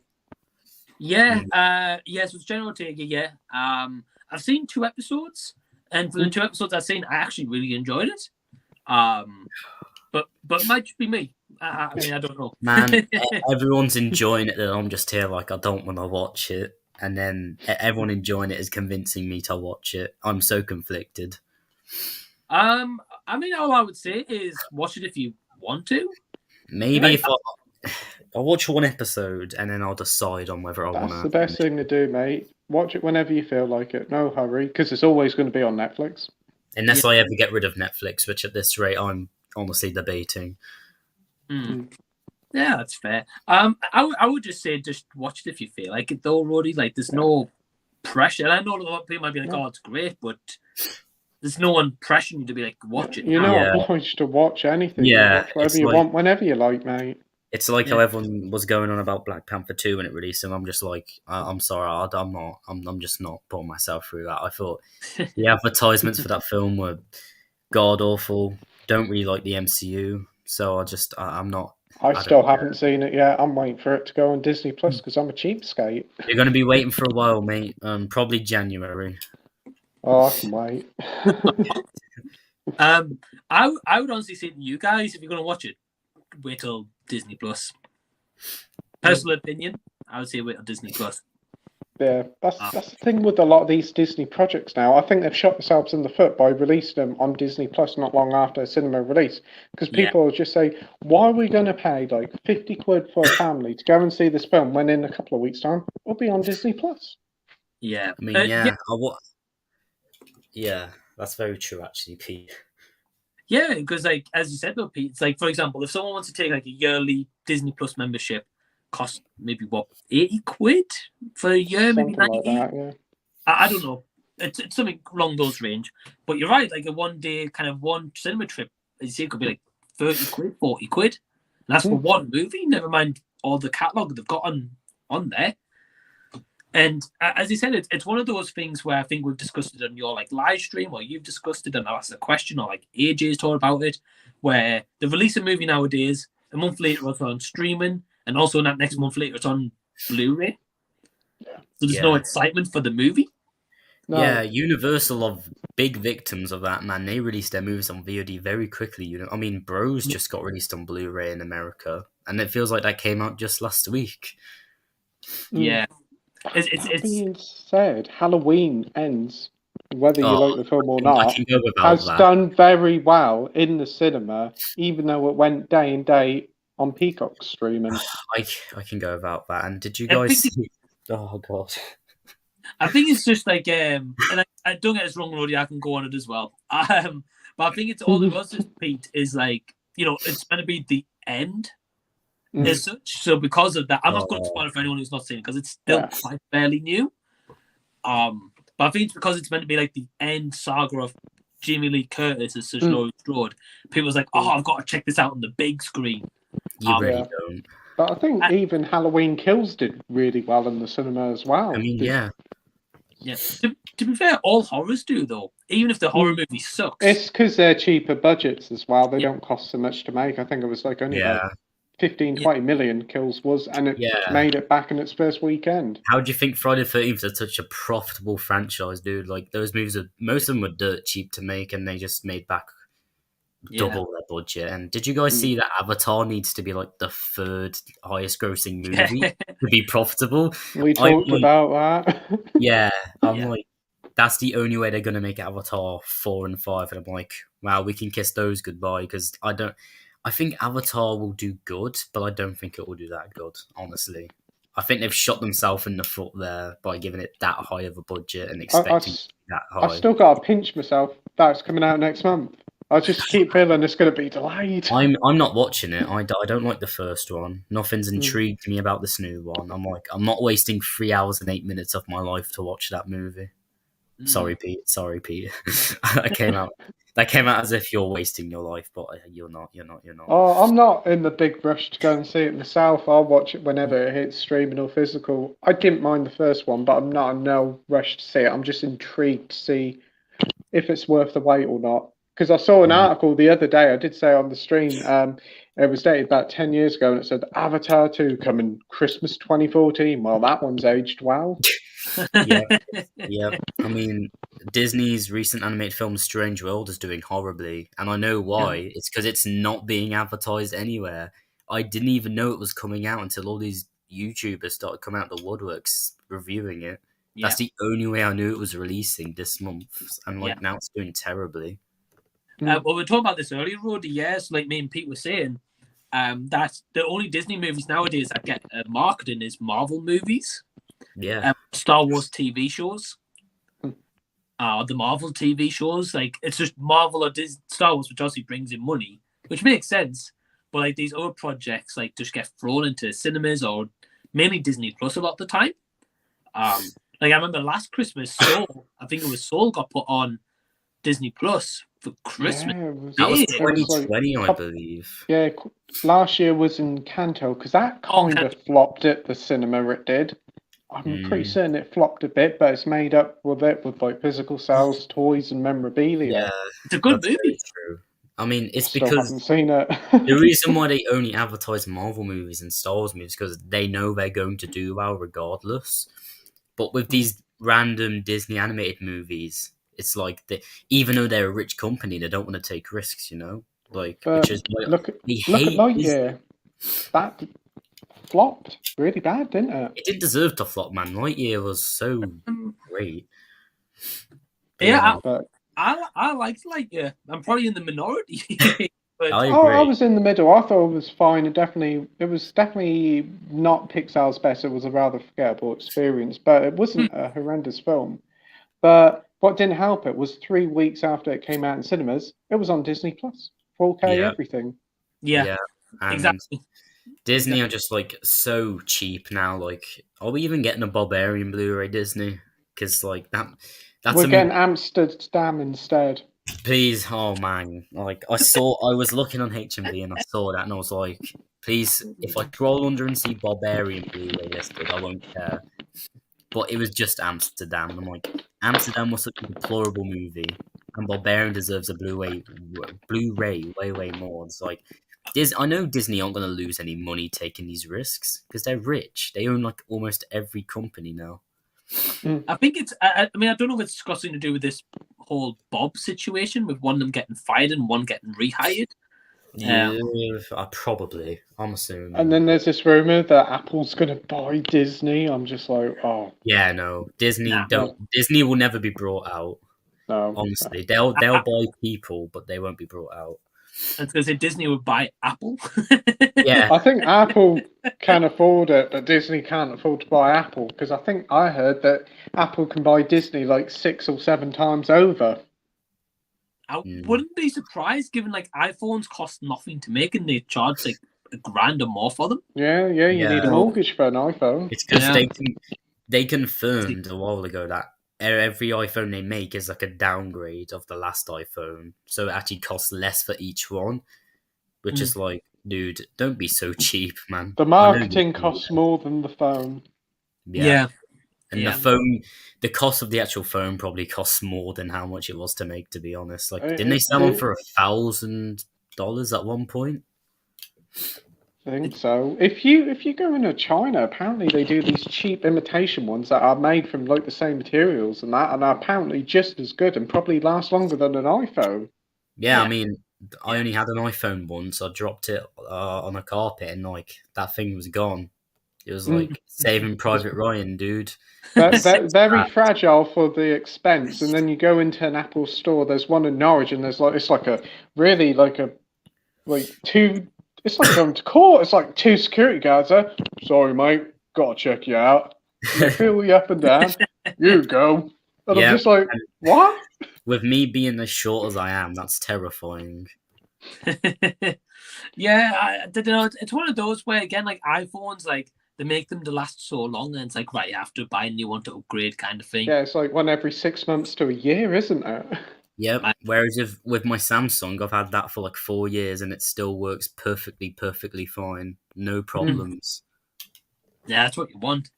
Well, the next question we've got is from Lovely's Movie Reviews, and she says, do you think Idris Elba is going to be the new 007? And if so, do you think he would be a good one? I mean, I've never seen a single James Bond movie, so I don't know if he would be a good one. But I don't think he'll do it if he's offered. I think he's got so much stuff happening right now. I mean, Bloodsport, and that's getting a TV show, I'm pretty sure, because he confirmed he's working on a show for DC with James Gunn. So it's kind of like, that's definitely getting a show. And it's like, I don't think he wants to be 007. I know it's like a fan cast and that, but I don't think he's up for the challenge. Now, Tom Holland would want to be 007, but that would definitely be very controversial if they cast Tom Holland as 007. James Bond Jr. Oh, God. Yeah, I think, I mean, Pete, you're probably the best one to answer for this because you've probably seen the most Bond movies. Like, Rory's not seen any. I've seen Daniel Craig ones, and that's it. So what do you think?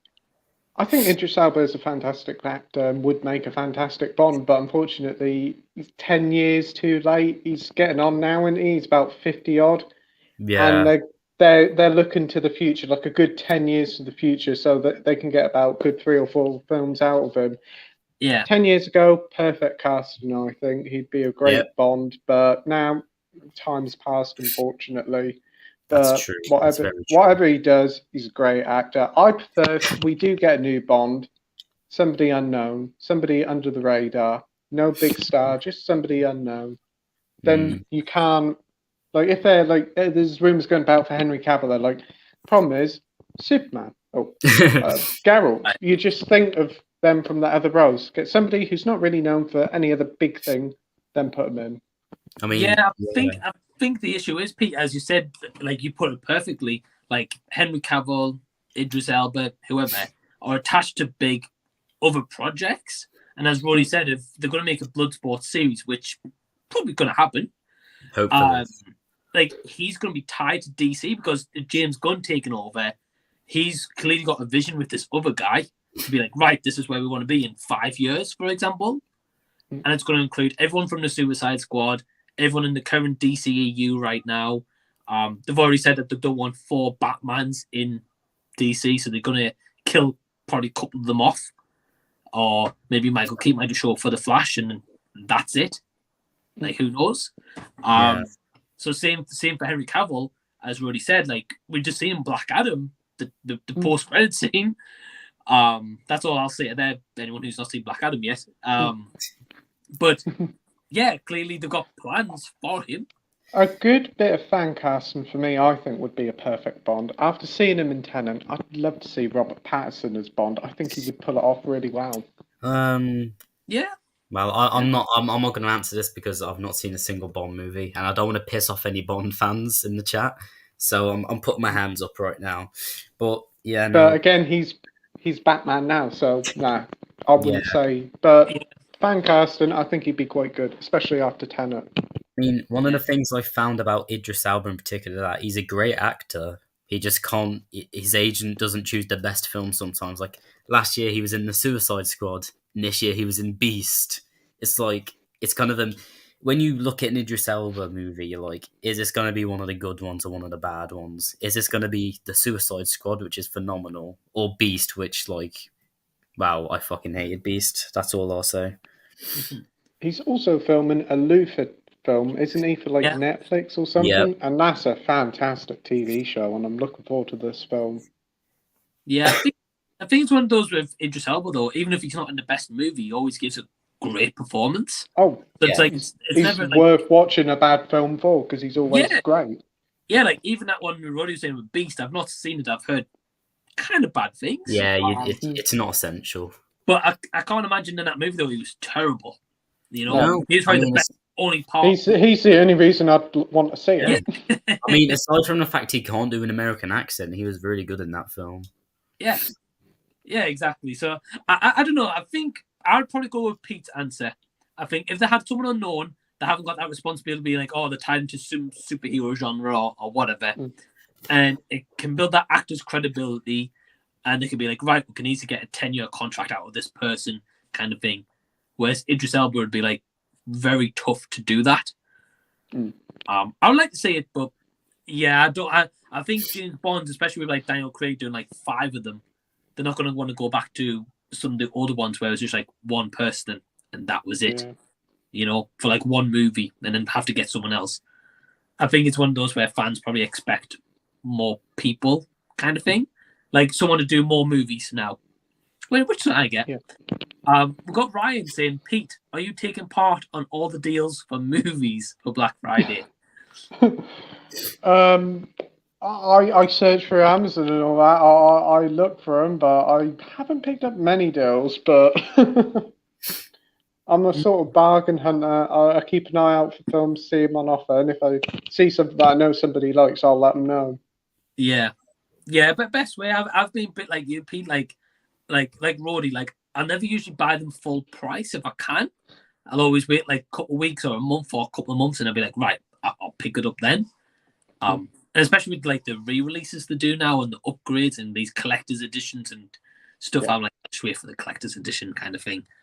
But yeah, I get you. But thanks for the question, Ryan. He also says, how are your guys' weather here in England? It says the 70s here and misty rain. Oh, it's absolutely freezing here, man. Yeah, it's because it's pitch dark outside. Yeah, it's been chilly today. Actually, it was frost this morning when I got up. It was. Yeah, it's but it's been quite chilly, and now it's raining outside. So yeah, not very nice weather. It's been pissing it down lately, and this is going to be the last thing I say because I'm actually going to go in a minute. Well, now because I'm getting a call, but the weather's been absolutely horrible lately. I've been so cold. Yeah. Yeah, no worries. Really well. Thanks for joining, man. Yeah, so I couldn't stay for long. I didn't think I'd be getting a call, but yeah, if I end the call and you guys are still live, I'll join back, I suppose.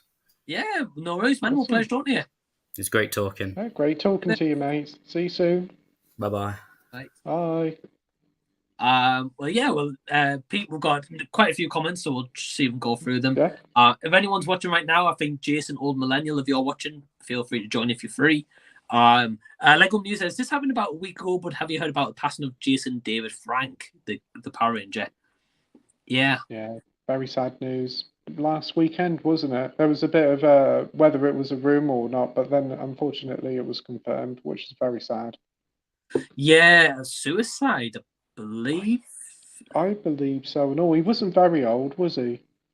Nah, late 40s maybe?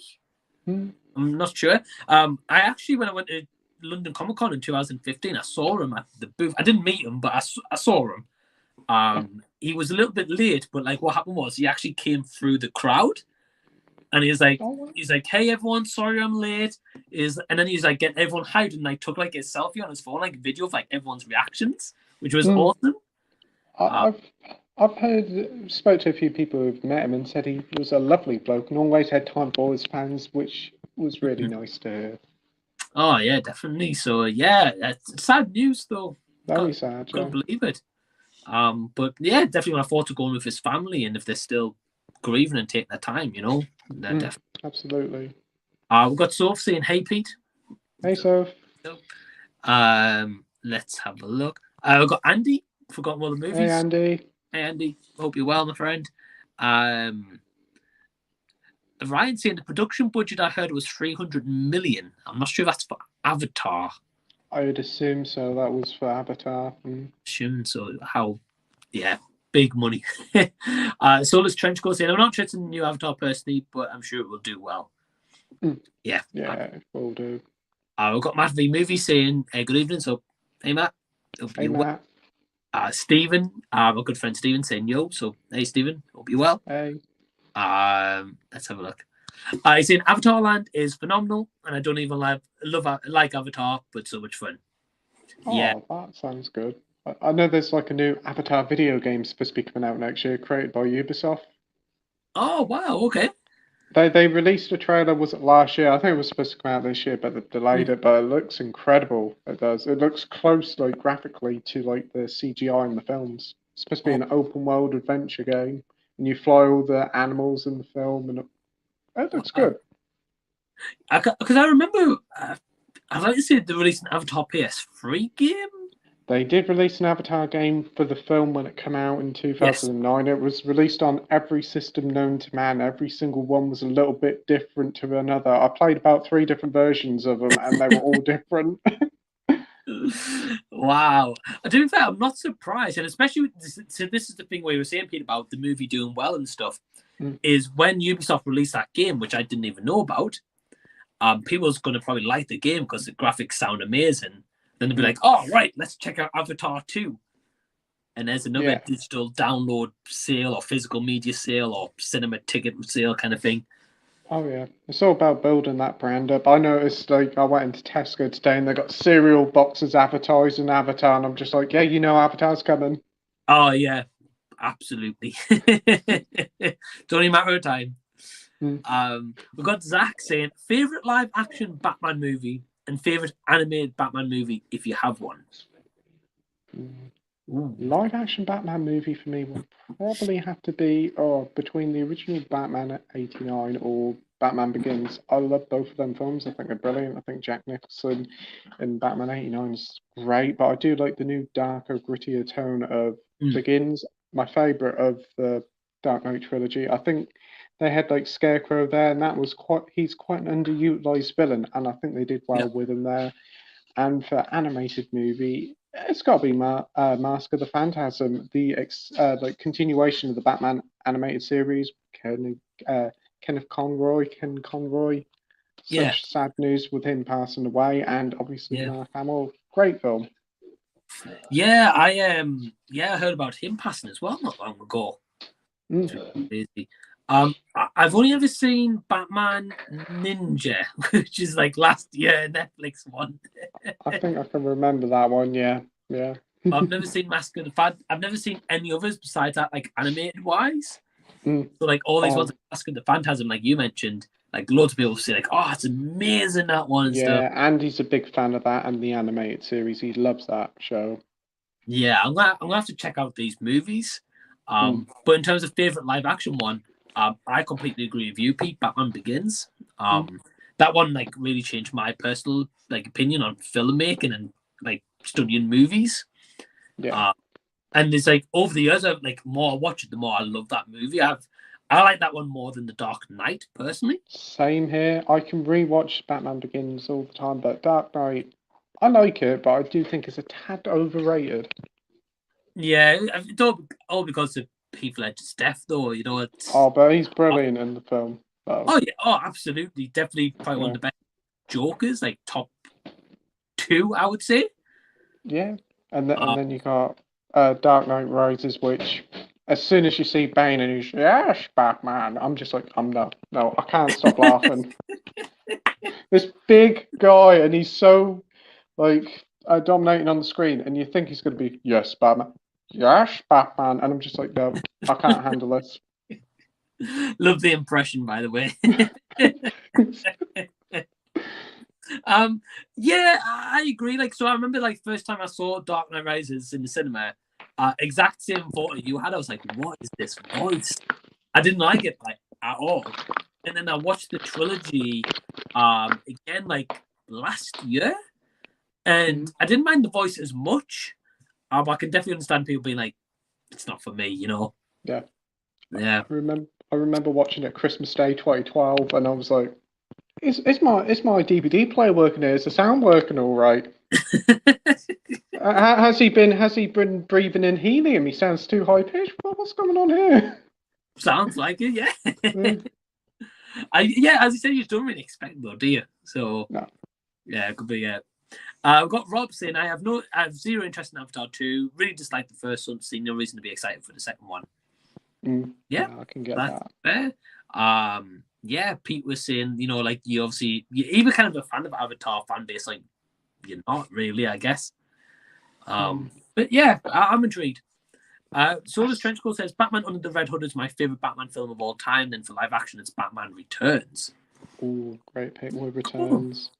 Yeah, You could kind of get that one as a Christmas movie, as there's always a wintry setting. It's set around Christmas, isn't it? so every Christmas, I know it's always shown in the cinemas, and they always like a special reissue or something. Yeah, It's been a while since I've seen it, but I'm sure it's set around Christmas. I know there's loads of snow in it, so I assume it is.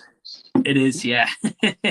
I was looking at the cinema listings coming up for like next couple of weeks, and lo and behold, Batman Returns is showing. Oh, that'd So, be good to see in the cinema. yeah, that would be awesome. We got Solar's Trenchcoat saying, well, with the original Mario games, the plot was simple, so they're probably sticking to simple plot, then evolve from the game. So that's probably why the movie's going to be short. Yeah, that makes sense. Yeah. Yeah, it makes more sense to do it like that, and if it does well, expand on the lore of it and stuff in the world. So, yeah.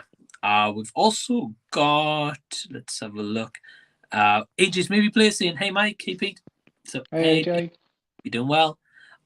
Josh was saying, hey, Solar Trench Club. He also says, hey fellas. So, hey Josh, hope you're well. Josh. Gareth, hey Gareth, hope you're doing Gareth. well. Yeah, thank you for tuning in. Let's have a look. Ryan says, I'm at this shop that has 3 floors of candy and chocolate. You guys have something like that over in the UK? We used to have Thorntons that had like loads of nice chocolates, but then they closed down. But I don't think we have like a traditional place with like 3 floors of chocolate. I know we have like these American candy stores. You get a few of these started about, but they don't have loads and loads in. It's usually just 1 floor as well. Yeah. And more cereals and like canned drinks and anything, and they cost about £10. Oh, it's far too expensive. Yeah. So no, Ryan, we don't really have anything like that. I know you guys are big on that kind of stuff in America, though, so not surprised. We also have H&V and all. They kind of sell loads of them. Oh yeah, like H&V nowadays. Last time I went in, it's more like T-shirts and not Funko Pops and like anime figures than physical media. They even do like ramen bowls in my local one. Yeah, ramen bowls. Last time I actually went in, they even did like kind of like bath gift sets for Christmas. Yes, they do beauty gifts now. I had an email from them saying like, "Oh, buy somebody beauty gift." Well, what H&V beauty gifts? What's going on here? I don't know. I mean, I don't get me wrong. I'll give them props for like expanding and maybe, trying something to keep open, because clearly physical media is not propping them open anymore like it used to. But when I was doing like the beauty gift sets, I was like, what is this shop come to? No, they're just doing everything. Next thing they'll be selling cars. There will be. Imagine go to HMV for a 4K, you walk out with a Tesla. yeah. I only popped in for a 4K and I've come out with £120,000 car, as you do. I would say I wouldn't be surprised. But again, I can only admire them if it's keeping the business open. Well, yeah, they got to do what they can to keep in business. I mean, they went to administration twice, and thankfully they're still afloat, and they're doing really well. Yeah. So I mean, clearly selling these extra stuff's helping them. Yeah. It's just a shame that people like aren't getting the physical media to prop that open, so they sell more of it. No, that's the problem. That's all being shoved to one side, and they're doing less of it for this other stuff. It's become more of like not really a toy shop, but like a general merchandise store with all like the. Yeah. It's a bit like Game. They're like a toy shop now. They've got a Christmas catalogue. We're in the Game today. Oh, Christmas catalogue. I'll pick it up, see what they've got in stock. It's like Toys R Us inside. The land of toys, it says on the front cover, and all it is toys. I said to the guy working in there, so I don't know whether I'm looking at a Game like magazine or Toys R Us magazine. He said, yeah, they're apparently going to open their first ever store called Game without any games in, just toys. Wow. To be fair, it's interesting you say that. I was watching TV the other day, and I saw this advert come on TV, and it was for Game. And at first, it had nothing to do with Game whatsoever. It was all about, like, I think it starts out with this girl on, like, a scooter or something like that. And it keeps going on, and it's like, and eventually at the end of it, it's like Game where, like, you never grow up or something like that. Like That's it, yeah. But it was all about like, it wasn't even big like, oh, this kid was in one set and playing a PS5, another one on a Switch or whatever. It was all like these people getting like these scooters, and I was like, what's this got to do with game? I know, it really, I struggled to process it, but in their Norwich in-game, it's inside a House of Fraser, and they've got a big toy department, and in the middle of it is game, and all the toys, they've got hordes of toys, all priced up with like the game stickers, and they class game as their toy division now, which is just very odd. I went to my local store today, and that's such a small store. They said their stock room is 90% toys, rest of it is just games. So they hardly sell any games, it's all toys now. They said the other week they sold more Barbies than PS5s.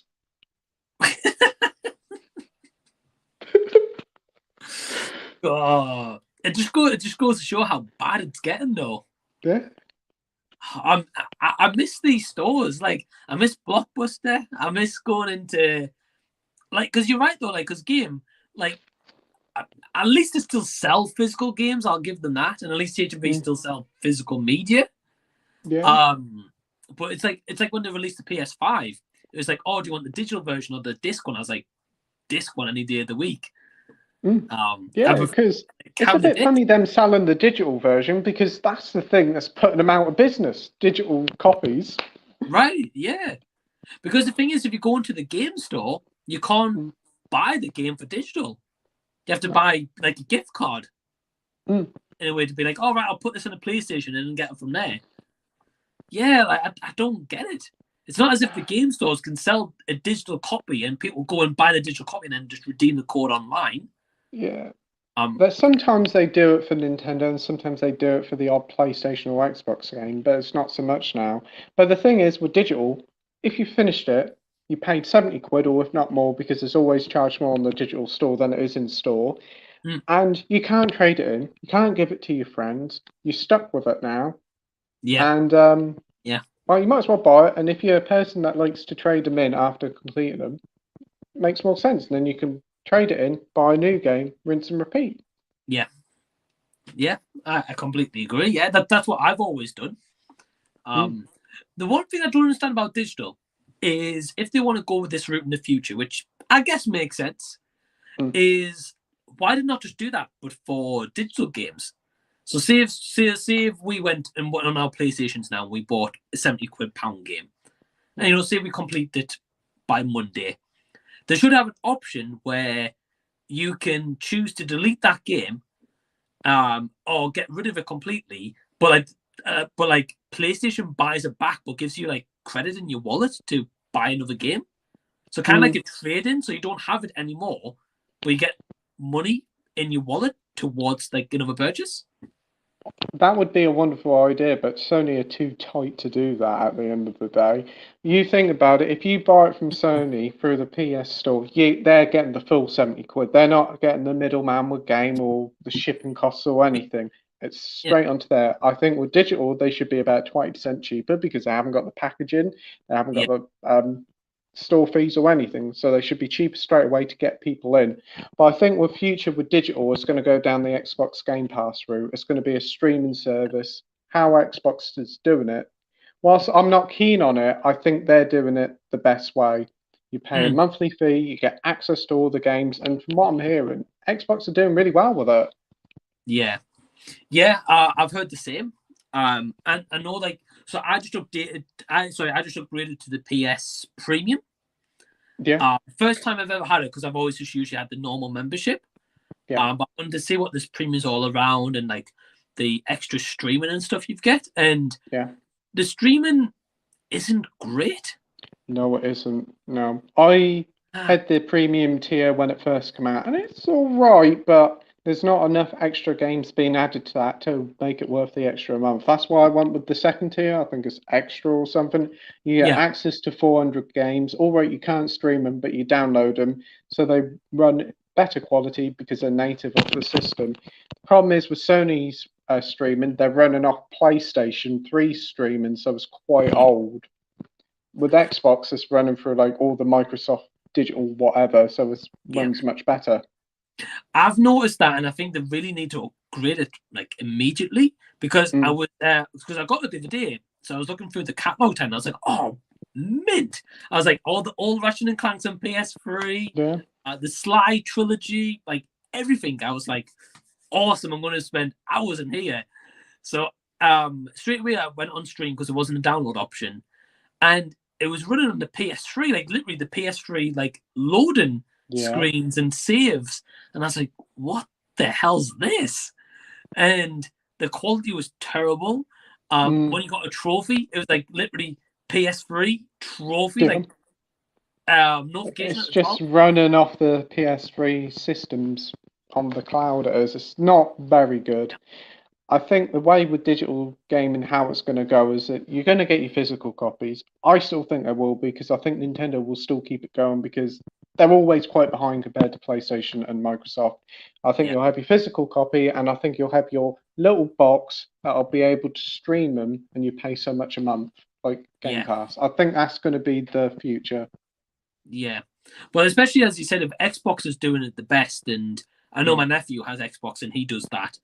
But especially if you're doing that and they're running it at like great quality, like it makes sense just to stream it. Yeah. But at PlayStation, if anyone was kind of like none the wiser, like me and you, who got the premium and now have experienced a bad quality, I'd be like, I'm getting physical copies any day of the week. Yeah. They really need to upgrade it massively. We'll go back to a couple of comments who got sidetracked, but I honestly don't mind though. I've been having fun. It's been a great stream. I've enjoyed it a lot. But man, video games I can talk about all day. Same here. No. Well, this is the thing. Very quickly before I go to the comments. So, we're getting rid of Z Talks. From Thursday is going to be the last one. I've got ideas of doing like video game specific streams and streams on DC and Marvel and like all that kind of stuff. So definitely when the video game one comes up, you're coming straight on that one. Oh, thanks. I look forward to that. Yeah. Oh, definitely. Well, so as Trenchcoat says, my favourite Bond film is Goldfinger, but Goldeneye Casino Royale not too far behind, but I haven't seen them all. Yeah, Goldfinger's a classic, yeah. There's a lot. Yeah, there's a lot of James Bond movies you can catch up on. That's the one that really broke the mold and started how Bond is today, introduced all the tropes like the opening sequences, the main villain, gadgets, all that sort of stuff. Yeah. And yeah, you have that trope in like every movie now as such. I know like the most recent Bonds with Daniel Craig, they've kind of made it like more fancier openings. Yeah. Where it's a big kind of pop star will sing the song and like you'll have like a very kind of graphics heavy opener. Yeah, you do get that with the older ones. You get like silhouettes of women or people dancing, and it's quite a cool sort of opening. Yeah, with the first ever one, never was that. It was an instrumental, and it was just like circles going around saying, "Oh, this is James Bond. Welcome to Dr. No." Wow. Okay. Yeah, because I remember like the classic ones would just be the circles like slowly go in, and you'd have like Bond stand there at the end, kind of thing. Yeah, the gun barrel sequence. Yeah. Ryan saying, I just bought Reservoir Dogs in 4K, never seen it. Oh. Yeah, a lot of people have, but I definitely recommend it though. If it's cheap on 4K on like a £20, I'll probably get it. What I would say, Pete, is probably worth seeing if it's on streaming somewhere. Watch it on there first, and if you like it, then get the 4K. I think mostly everyone who's seen it likes the movie, but for me, it's like I want to like the movie, then I'll buy it. Yeah. Then chance it kind of thing, but everyone's different. Got my brother Joe, he's saying, what do you think is the most overrated computer game? Oh, that's a good question. That is a good question. I'm trying to think, because I know there's been a couple of PlayStation games I've had in the past that's had like really rave reviews. I've got it, then I've just not liked the game whatsoever. I don't know. I'm just having a look at my collection here. See, there's some... I suppose if you could say overrated, I know loads of people love them. They're highly regarded. It's the FIFA games in a way. They are a bit overrated, I think. I'm not a football fan really, so I would think that they are a bit overrated. I do think Legend of Zelda Breath of the Wild is just a tad overrated. I think it's a great game, but it can be quite frustrating in there because there's like a lot of unpredictability with the open world. You'll have like random events that will cause a lot of trouble. Then your sword that you use in the game will constantly break, and there's always enemies popping up every 2 or 3 minutes. So a couple of slashes of your sword's broken, you've got no sword, and then you're rushing around trying to find a sword. Wow, okay, that sounds pretty bad. It's got many 10 out of 10 glowing reviews. I think it's great, but I think there's a lot of annoying parts in it. I think it's one of these where I think you've just made a good point, Pete. Is like I've never played the Zelda games, so I can't comment. But it seems like every game nowadays, when it gets released, is like articles 10 out of 10 this, 10 out of 10 this, game of the year for sure kind of thing. And I'm just like, nah, not really. Like, I know not too long ago there was a game came out called Ghostwire Tokyo. Oh, I've recently got that one. Haven't played it yet. I've heard it's pretty decent, not amazing. Yeah. So I haven't got it myself, but I have saw that recently it's been reduced to £20. So I was like, oh wow, for that I'm gonna get it. Yeah. But I remember when that was getting like hyped up for the trailers. The trailers looked amazing for that game. And again, I think it's one of these where people are like, oh, 10 out of 10, but then the prices drop pretty quick. Yeah. So I feel like there's a lot of games more like nowadays that fall under that bracket where it doesn't hold the value. The thing is with games, a lot of them now, they always fall down in price very quickly. Nintendo's the only one that keeps their prices to like the original. Even like games like The Last of Us Part 1, 70 quid when it came out in September, you can pick up for about 40 now, which is probably the price it should have been when it came out. Oh, but if you hold back, you definitely will find better deals. But I find with a lot of games these days, especially with people, when it comes to reviews, it's got to be 10 out of 10 or it's the worst game ever, I find. Right. A lot of people are like, oh, it's not got a 10 or it ain't got a 9, I don't want to know. But actually, some of the more fun games and some of the better games can be those that are 7 or 8 out of 10. They can be very good experiences and better than some 10 out of 10 ones. Yeah, completely agree with you, yeah. And like, I don't usually tend to listen to those ratings personally. I'll just go buy the game if I fancy it and I'll check it out, or I'll purposely buy it like it looks like a terrible game just to play it sometimes. But yeah, you're right. Like the only games I've noticed keep the value is what you said, Pete, is the Nintendo ones. I never see like those prices drop. Like Animal Crossing is still like £40. Yeah, Zelda's 50 quid and that came out in 2017. That's nuts.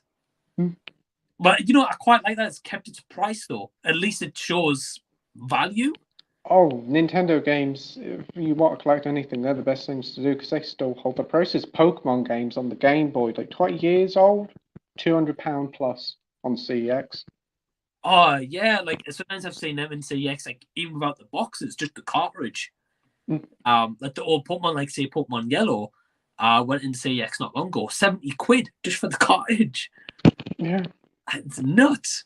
So yeah, Nintendo's where it's at for the value for games, definitely. I think the only game that will hold its value for a while on PlayStation at the moment will be God of War. Yeah, that's going to stick to its minimum RRP. Even pre-owned at CX is RRP. I think that'll probably, once that starts dropping, you'll see probably in the summertime next year. But another one that's kept its money is Elden Ring that come out at the start of the year. Oh, okay, yeah.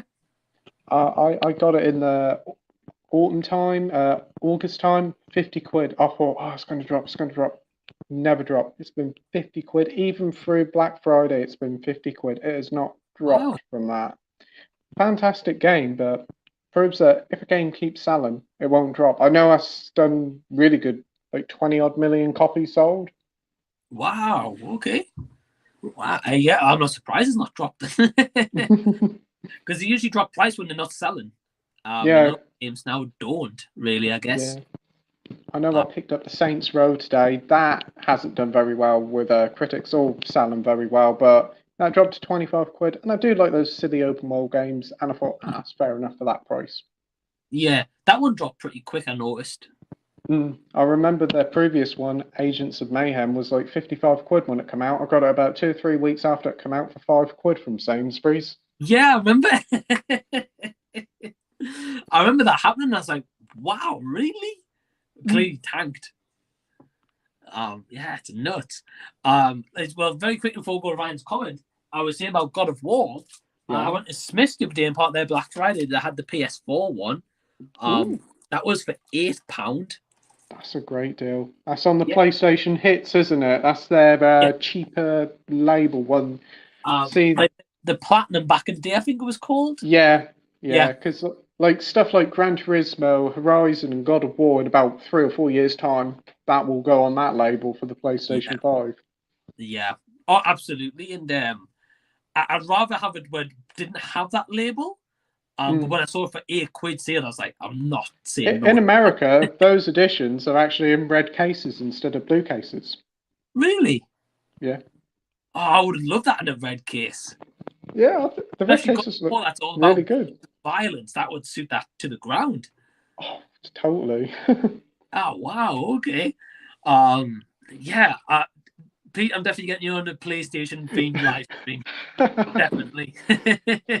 Got a couple comments. Ryan says, I'd like Mike to see Tusk from Kevin Smith if he hasn't. Oh, I've heard of it. I haven't seen it, but I've heard what happens. Right, I've heard about it, but never seen it. Never seen it, so can't comment. But I know it's got Justin Long. That's all I know, and he's the Tusk monster. That's all I know. Yeah. I've got Tim saying, "Hey all, hope you're doing well." So, hey Tim. Hey Tim. He says, as someone who's never seen a Kevin Smith movie, which ones from him do you guys recommend? Pete, you're probably going to be the best one because I don't know if I've seen any of his movies. This is quite a hard thing because there's a lot of his stuff, like it's definitely from the 90s to the mid noughties. It is very dated, and a lot of people will probably find it very like behind with its views. But it's hard to say, and his latest stuff hasn't been so good. The original Clerks is pretty good.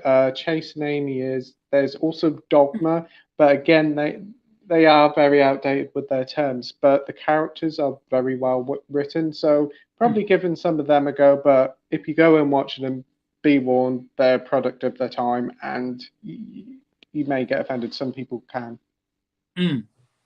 Yeah. Especially like a couple of movies like from that time as well. Because it's got Solar's Trenchcoat adding to what you were saying, Pete. They're saying about Dogma, Clerks, Mallrats. Mallrats is very fun. It's even got Stan Lee in quite an extended cameo. Really? Yeah. Wow. Okay. I did not expect that one isn't too like dated. It's quite a sweet little comedy there. Can you remember a TV show called My Name Is Earl? Yes. The guy who plays Earl, he's in a lot of these Kevin Smith films. He's the lead role in Mallrats. Oh, okay.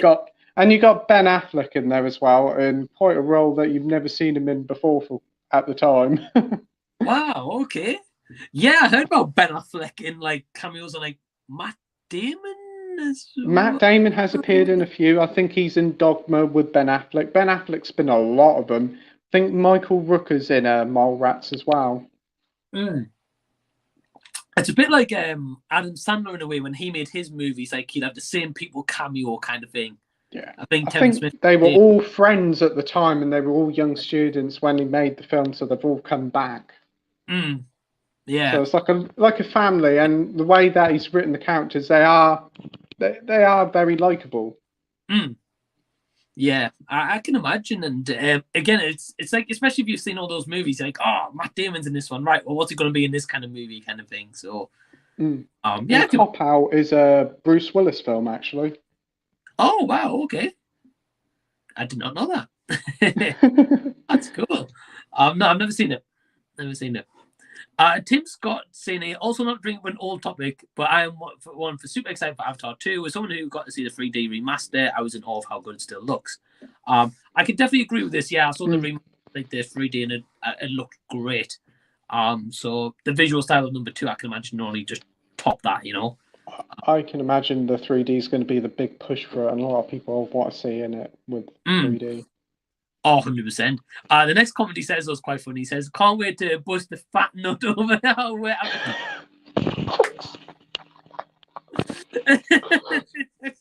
Oh, comment of the night. I know.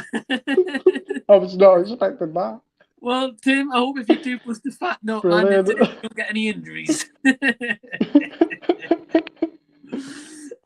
Jason says, "Sorry, I can't make them. I just had a 3-hour drive to my parents' house and we're going for a Thanksgiving dinner." Yeah, no worries, man. No. I will enjoy your Thanksgiving dinner. Have a nice meal, mate.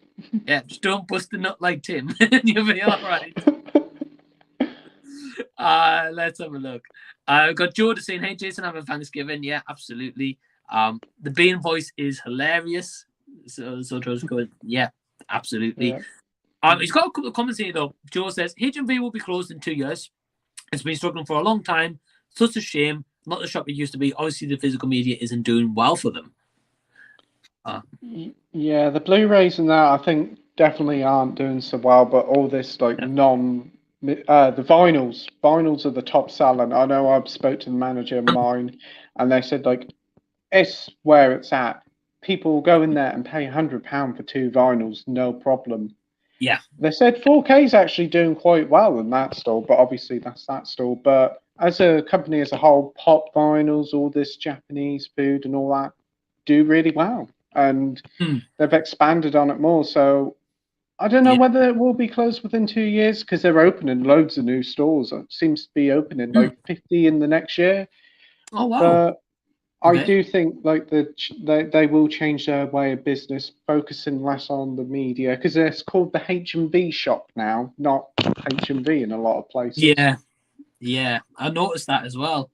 Yeah, I agree with you, Pete. I mean, it is a huge shame, like we were just saying before. I wouldn't be surprised maybe if they start doing in the future where you can still get physical media, but you maybe order online and do like a click and collect. I think that's where it will be, all online. Yeah. Or click and collect, and you just get it from the store.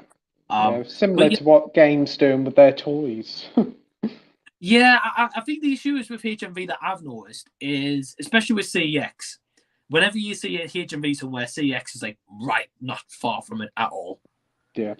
And I noticed a couple of weeks back, like the Blues Brothers, sorry, they released that like special box set, whatever it is. Yeah. And the box set looks cool, and I think it's like £30 still, like brand new sealed from HMV. But then, like, CX have a pre-order for like 20. Yeah, that's the thing. So, I mean, for me, and like Pete, like, you know, we always look for bargains straight away. And like, if it's like us, we're probably more, I can only speak for myself, but I'm more likely to go for that CX one immediately. Yeah. Be like, oh, I've got 10 quid, I'll go get another movie in CX. Or you just search on Amazon and they'll probably end up being cheaper. This is the thing with H&V. They are very expensive. I've noticed they've used to be quite cheap. They used to do the bargain bins. Can you remember them? And the big blowout deals. And I think they need to bring back more of them. And they should be all right. Yeah, I completely agree. Like even now, they've still got it, like as usual at the back of the stores, being like, this is what the sale they've got for physical media. But even some of the Blu-rays are still like really expensive, like on sale. Yeah, only like £1 or £2 off, and just like, this isn't a discount. Yeah, and it's just like as we were talking, everything's getting moved up to 4K. Basically, I'm just like, oh well, I'll just spend a couple of extra quid. I'll get the 4K, the better quality one, where you get the Blu-ray in it. That's true. Yeah. So I think that's the issue with HMV. But as we were saying, I'm glad that they're still doing well, regardless, though. Yeah, as long as people are still in jobs and there's stores on the high street, that's the main thing. Oh yeah, absolutely. He's also saying it will all go to digital, in my opinion, and pre-owned games won't exist. The companies will make more money that way, as people won't be able to buy a game cheaper with it being pre-owned. Then CX will close down. That's the thing. It's a vicious circle. I still think we're a long way off an all-digital future. I still think we're a good 10 to 15 years off. And I think if it does happen, I don't think it will be streaming, because that's what they'll want instead. Because you think about it, you'll buy a game, person will buy a game here and there. A lot of casual players will just buy a FIFA or the Call of Duty every year, and that'll be 50, 60 quid. If you Yeah. have a subscription service, 15 quid or 20 quid every month going throughout the year, that'll rack up more money in the year than what it would do with just 1 or 2 games a year. Yeah. Yeah, makes a lot of sense. I think what falls into this though, Pete, is what we've just talked about before, is the fact that the streaming service isn't great. No. Like Xbox, as you've said, like a lot of people are using the Game Pass, and I know again my nephew can only talk because he told me, like he used the Game Pass and he loves it. He said it's great. So I think if it's more like going to be streaming, it'll be Xbox because they've got good like networks. It'll be Xbox who'll do it first, definitely. Yeah. Whereas like PlayStation, I think they got rid of PlayStation Now to merge this all into one with the PS. Just merged it into one. That's all it was. It still even says PlayStation Now on the streaming thing. Right. Which makes you laugh. Right. But the thing is like, as we were saying, is I got a DVD and Pete had it as well. And they're using PS3 server. So to me, I'm just like, well, I know I'm playing an outdated game, but surely like just because you get trophies anyway. So all it would take is them to use their modern systems to put the new notification on and be like, you've got a trophy. Yeah, all they got to do is like process it to work for PlayStation 4 hardware, not even for PS5. As long as it runs on PS4, it can be played on PS5, and then you'd have no issues there. And I think the issue is like I know we maybe focus on the graphics and stuff more, but even I would say even like younger kids, like if they were to like for example, say one of my young nephews was to come round, playing the PlayStation, be like, oh, I don't know, I'll choose a PS3 game for them to play in here. Straight away they'd be like, oh wow, this runs terrible, or the graphics are like bad. There's also latency, so if you press a button, there might be a delay to it as well. And if it's an action-heavy game, you'll notice it a lot more, and you'll probably lose or die in the game, and it wouldn't be down to your fault, but down to like how it runs. That is exactly it, Pete. Yeah. So the other day I was testing out the premium. As I said, I just got it, and I thought, the Cars 2. I would like to say it was Cars 2, Ratchet Gladiator, Ratchet Clank Gladiator. It's one of those. So I was playing that, and at first it was running okay. Again, still PS3 side, but it was running okay.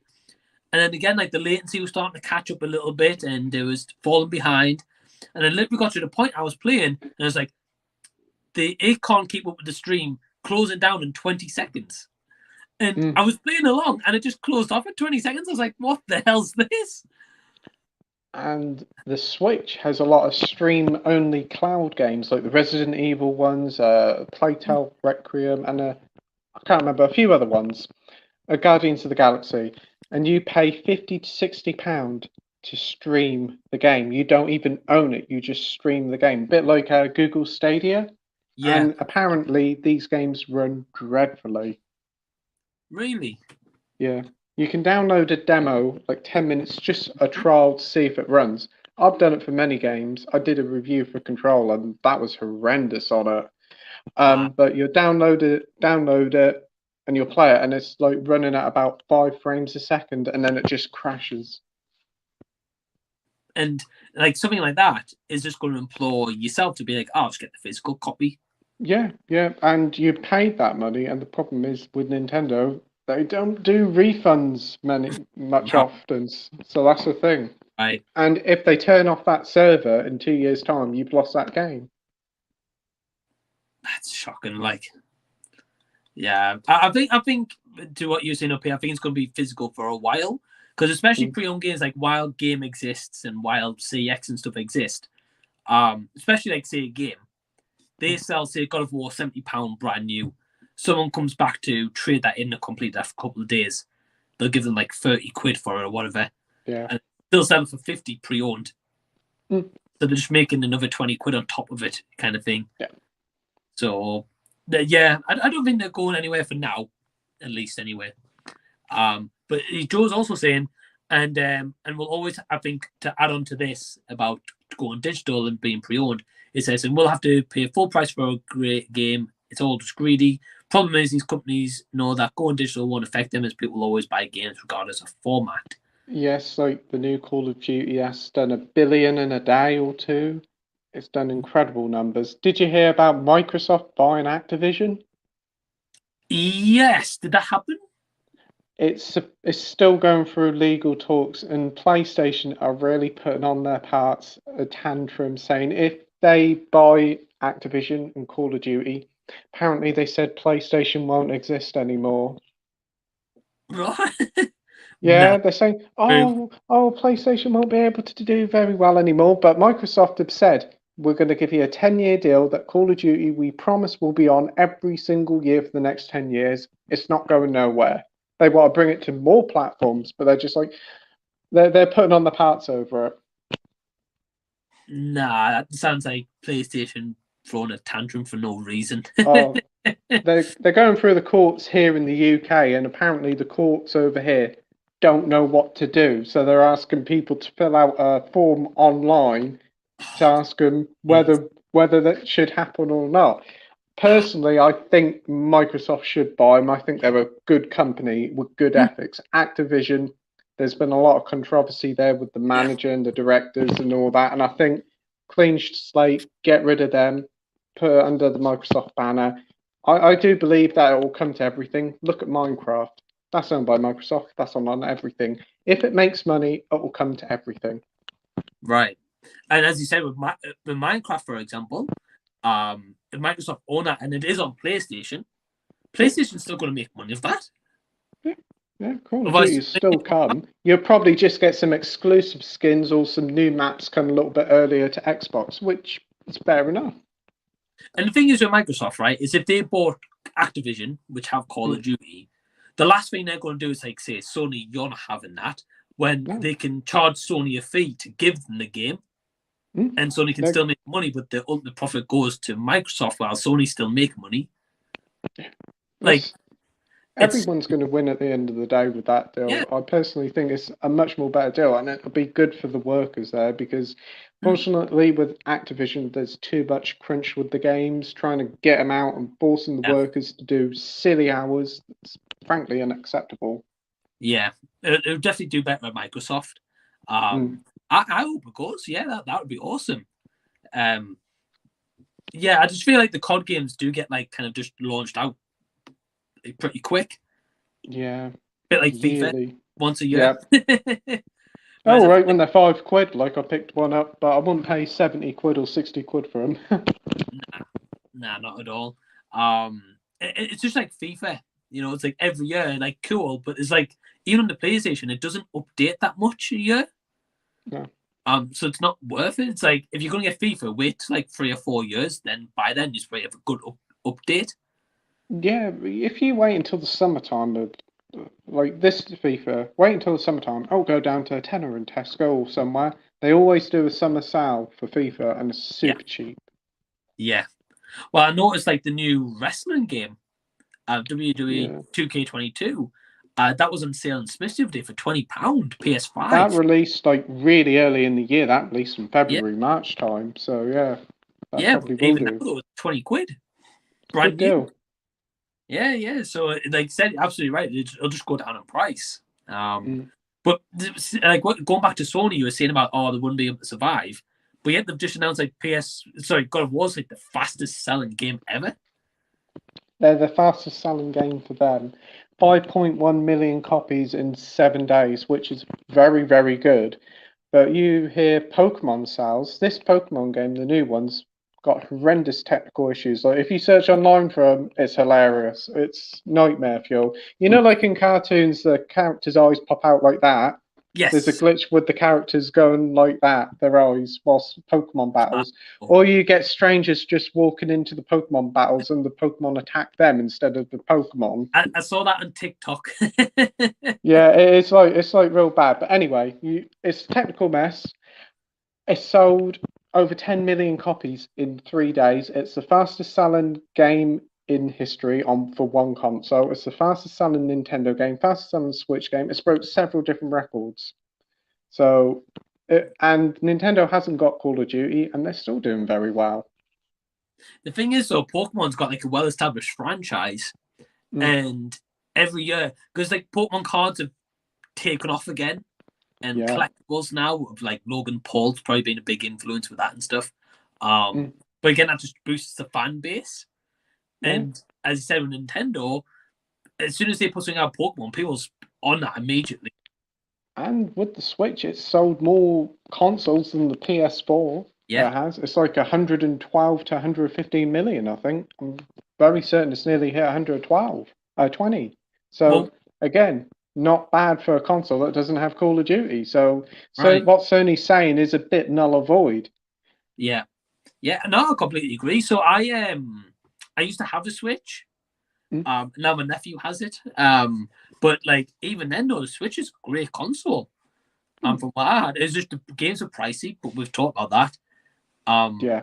But yeah, it's a great console, so I'm not surprised it's sold like record number. It's the ability to play like off screen and on the TV that helps a lot. It's a mix between the two, a handheld and a console.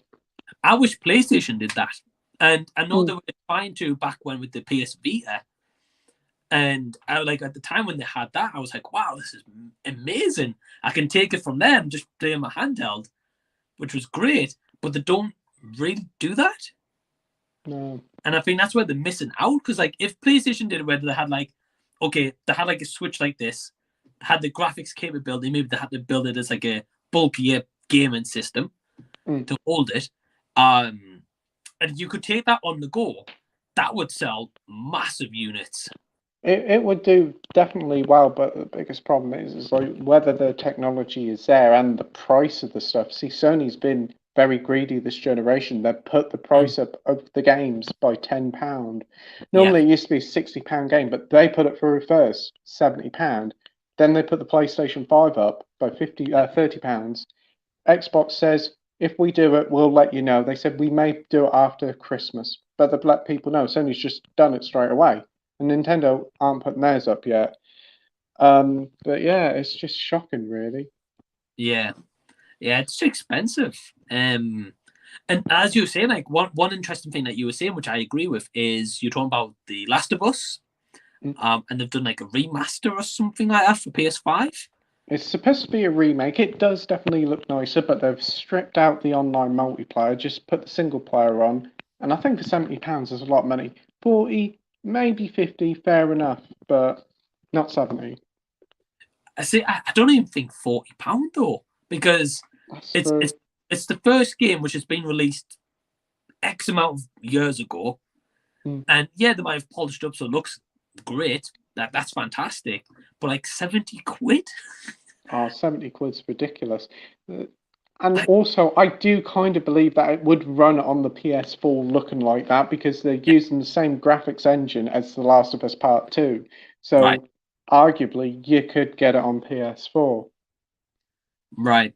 Yeah, and it's still on PS4. They've got Part 2 as well. So, just great that is, I think. You know Horizon Zero Dawn? There's rumours that they're going to remake that. It's just lazy. And it's just like they're going to make it look like Forbidden West, but Zero Dawn still looks great, and it's not worth a remake of that. It's too young of a game. And then you got the VR2 next year, which is like 600 quid. Nah, they could stay on the shelf. Same here. I'm not a big fan of the whole VR stuff. I kind of think it's a gimmick. Yeah, same here. I think also the VR, for when I've like tested it out at like different game shops and like events and stuff like that in the past, is they haven't got the technology where it's like you don't feel sick from it. No. Like I can only speak for myself again, but every time I've used it, I've always felt like sick, disorientated, headache, and that's only like I've played it for like half an hour. Yeah, they actually give a warning saying you can only play it for so long because a lot of people do it. It's a very niche thing because a lot of people do feel ill with it. I've tried it. I felt all right with it, but I just find the games themselves are very lacking. They charge 40, 50 quid for them, and they're no more than a tech demo. Yeah, they're just not well built because it's because of the fact they haven't got the technology where people can do it for hours. Whereas, like I could pick any of one of those games, or you could pick any of your game in your collection and be like, oh, I'll play that for hours, The VR, you'd be like half an hour and you'd be like, oh, I feel sick. But then that also distracts you from going back to it sometimes. Yeah. And then you got the thing on your head as well, which can make you feel quite claustrophobic, and you've not got any situation awareness, so you've got to be sitting down and make sure you don't get up. But apparently this new one's supposed to have eye tracking, so where you look, it will sense that you are looking. You don't have to actually use a cursor, which is quite cool. Oh, that's cool. I think it'll still sit on the shelf. It will still sit on the shelf. Way too expensive, I think. Not Yeah. my sort of thing. It's more expensive than a PS5. I know, and I would rather have the PS5 than the VR. And you need the PS5 to play the VR. Right. Backwards. That's what that is. So the Trenchcoat is saying, I'm not a fan of the new Saints Row game. It's just not the series I used to love anymore. 1 through 3 are fun, but after that, nah. Yeah, I've heard this one's quite plain and a bit boring, but if it's just a typical open world with a load of action stuff in, that's fine by me. I'm not expecting amazing things. I enjoyed 3. 3's great. 4, Saints Row 4 is so crazy. It's so over the top. Yeah, I noticed like at first like the games were really well received and everyone loved them, and after that I think it's kind of like since like Agents of Mayhem and stuff like that, it's just got off kind of thing. Yeah. So when I saw that new one that you've got, Pete, I was just like, nah, not for me. Apparently, the developers now have been bought out by Gearbox, like Borderland developers, so they'll be under the control of Gearbox. So hopefully, the next Saints Row will be better because it sold reasonably enough to finance a sequel. Oh wow, okay, yeah, I think it'll be made better if it's made by Gearbox. At least like more like love to the franchise, I guess. Yeah. But we'll see. We've got the Superpower Die team saying good morning from Australia. So hey, hope you're doing well. Hey. So as Trenchcoat is also saying, yeah, I think that's a rip off. You pay $60, but you don't own the game. I've been talking about digital here. Like, what if you're paying over $25 for something? You should own it. Yeah, I mean, no matter like how much you pay for a game, in my personal opinion, like you should own that game. Like I was saying, like I bought God of War the other day. I mean, I got that one, and I also got the remaster one, the hit title one. But that, again, that was £8, and I was like, for physical, I was like, that's awesome. Very good deal. But again, that's only £8, and I own that physically. So if I want rid of it or trade in, I can go trade in. But yeah, I feel like you should own it. But and then you got games like Overwatch. I bought that when it came out, £50, and now because they've released Overwatch 2, they closed Overwatch 1 down, and that disc now is no different to a coaster. Really? Yeah. Wow, I didn't think that they would close it down completely. Yeah, it's all been moved over to Overwatch 2. So if I put that disc in now, it won't play. It'll just say the game's unavailable. There's other one like Battleborn, and there's a few other online games that they've just closed the servers down. There's a game that came out this year called Babylon's Fall. Massive flop, lost loads of money, came out in February. It's closing down for good in February. You cannot play it. And I went in the game today, they're charging £50 for it, with no notice saying that in 2 or 3 months' time, you won't be able to play it. Nah, but they won't, will they though? Because they've bought it from the retailer. And in America, they're giving them away for free, saying, here, take them. They're closing down, you might as well have them. They've told us from Square that you can have them. But here, we have to pay £50. Sounds about right. Yeah. I think you'll eventually get to near February where a game will have to return them to the manufacturer and be like, look, give us whatever you can for them. Then give them away. Joe's saying here, which I completely agree with you, says the thing with FIFA and COD getting whacked out every year, the makers know they can make games pretty much identical to the previous version, they'll still sell so good. Absolutely, yeah. FIFA this year's the final one. EA's lost the FIFA license. It's going to somewhere else. I can't remember who's got it. So it's going to be EA Football Club or something. The name's going to be. That's launching next year. I can't remember who's bought the FIFA license, but still continue. And Call of Duty, they've got like 3 studios making them, like one after the other. So they're having a long development cycle, but this year is Infinity Ward. Next year will be Treyarch, and the year after will be Sledgehammer Games, and they'll just circle that cycle around. Yeah, I've noticed that as well. Like you usually get like Modern Warfare, a Black Ops, and then you'll get like a different category one. You normally, Yeah. usually sales. But so that's interesting about FIFA though. So it's going to be called just Football Club or something from now on after. EA Football Club or something. I don't think they've actually done an official name for it, but they've lost the FIFA license, so there won't be FIFA 24 next year. Well, done by EA. It'll be a different company. I don't know whether it'll be 2K, because I know they do a lot of sports games, so maybe FIFA 2K24. I'm not sure. Yeah, I was going to say, like, whoever's took the name, they'll still call it FIFA.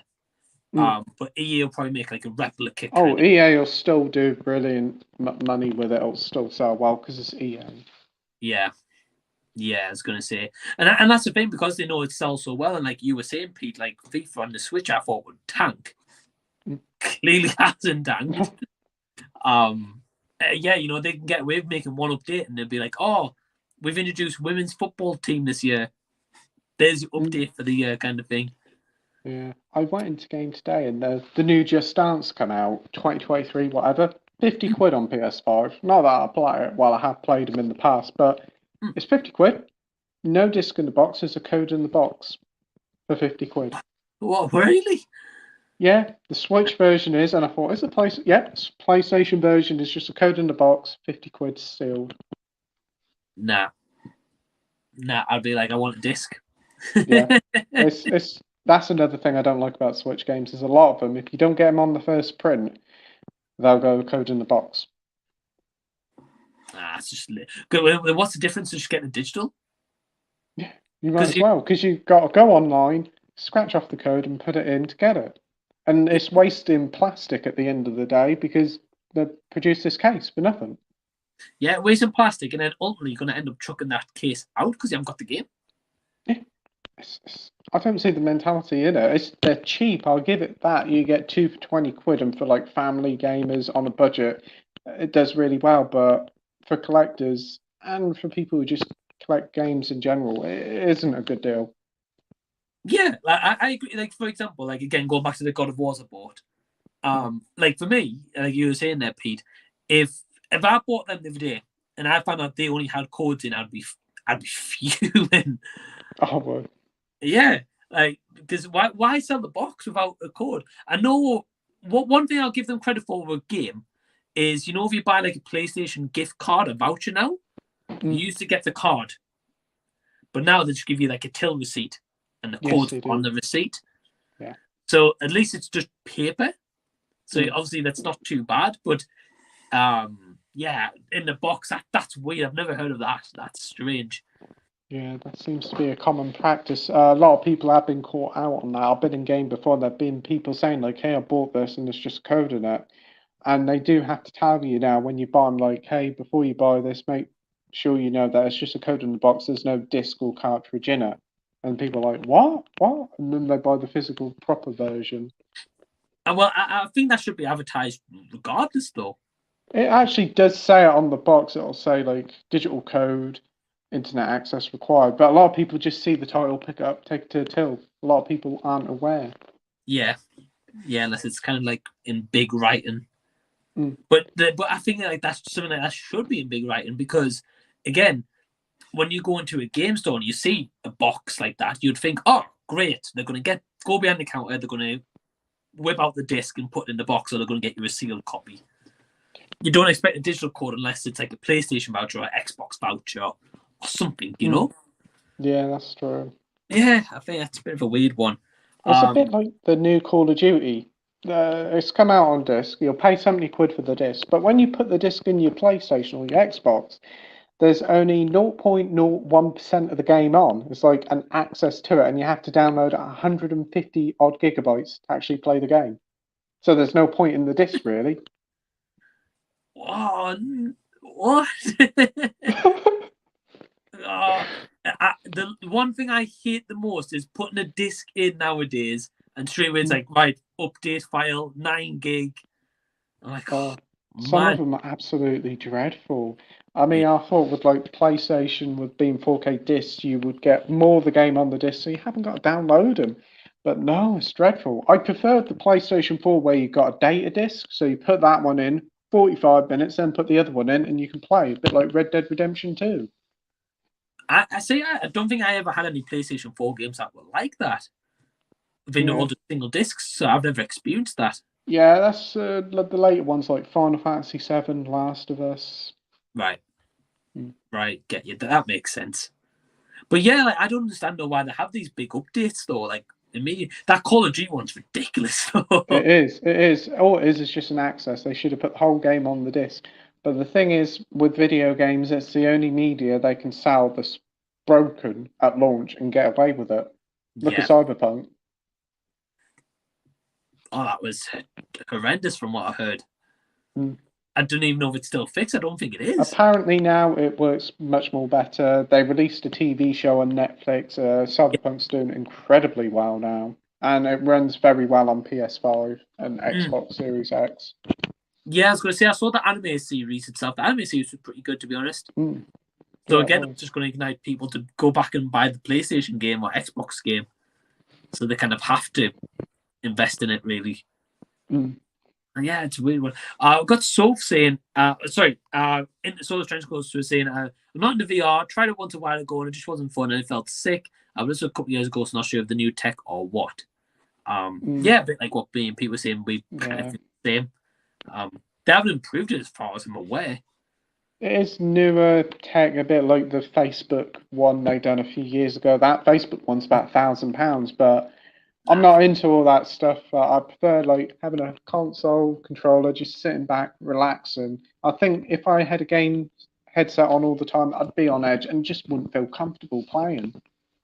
Yeah, again, at least until they've maybe got like a technology or like Ready Player One kind of style. Yeah. Like that would be cool. But again, I think we're a long way off from that, especially if they can't VR. So, and Soph says, Pete, would you ever do a game collection? I have thought about doing it. I mean, if I did it, I'd have to do separate consoles, but it'd be a very long collection video, I should think. Probably a couple of hours per console. I think, you know what it is, Pete? I think that would be a great video. Whether you did that pre-planned or just a live stream and had like all the games like sat next to you. Yeah. And maybe read out some comments while you go.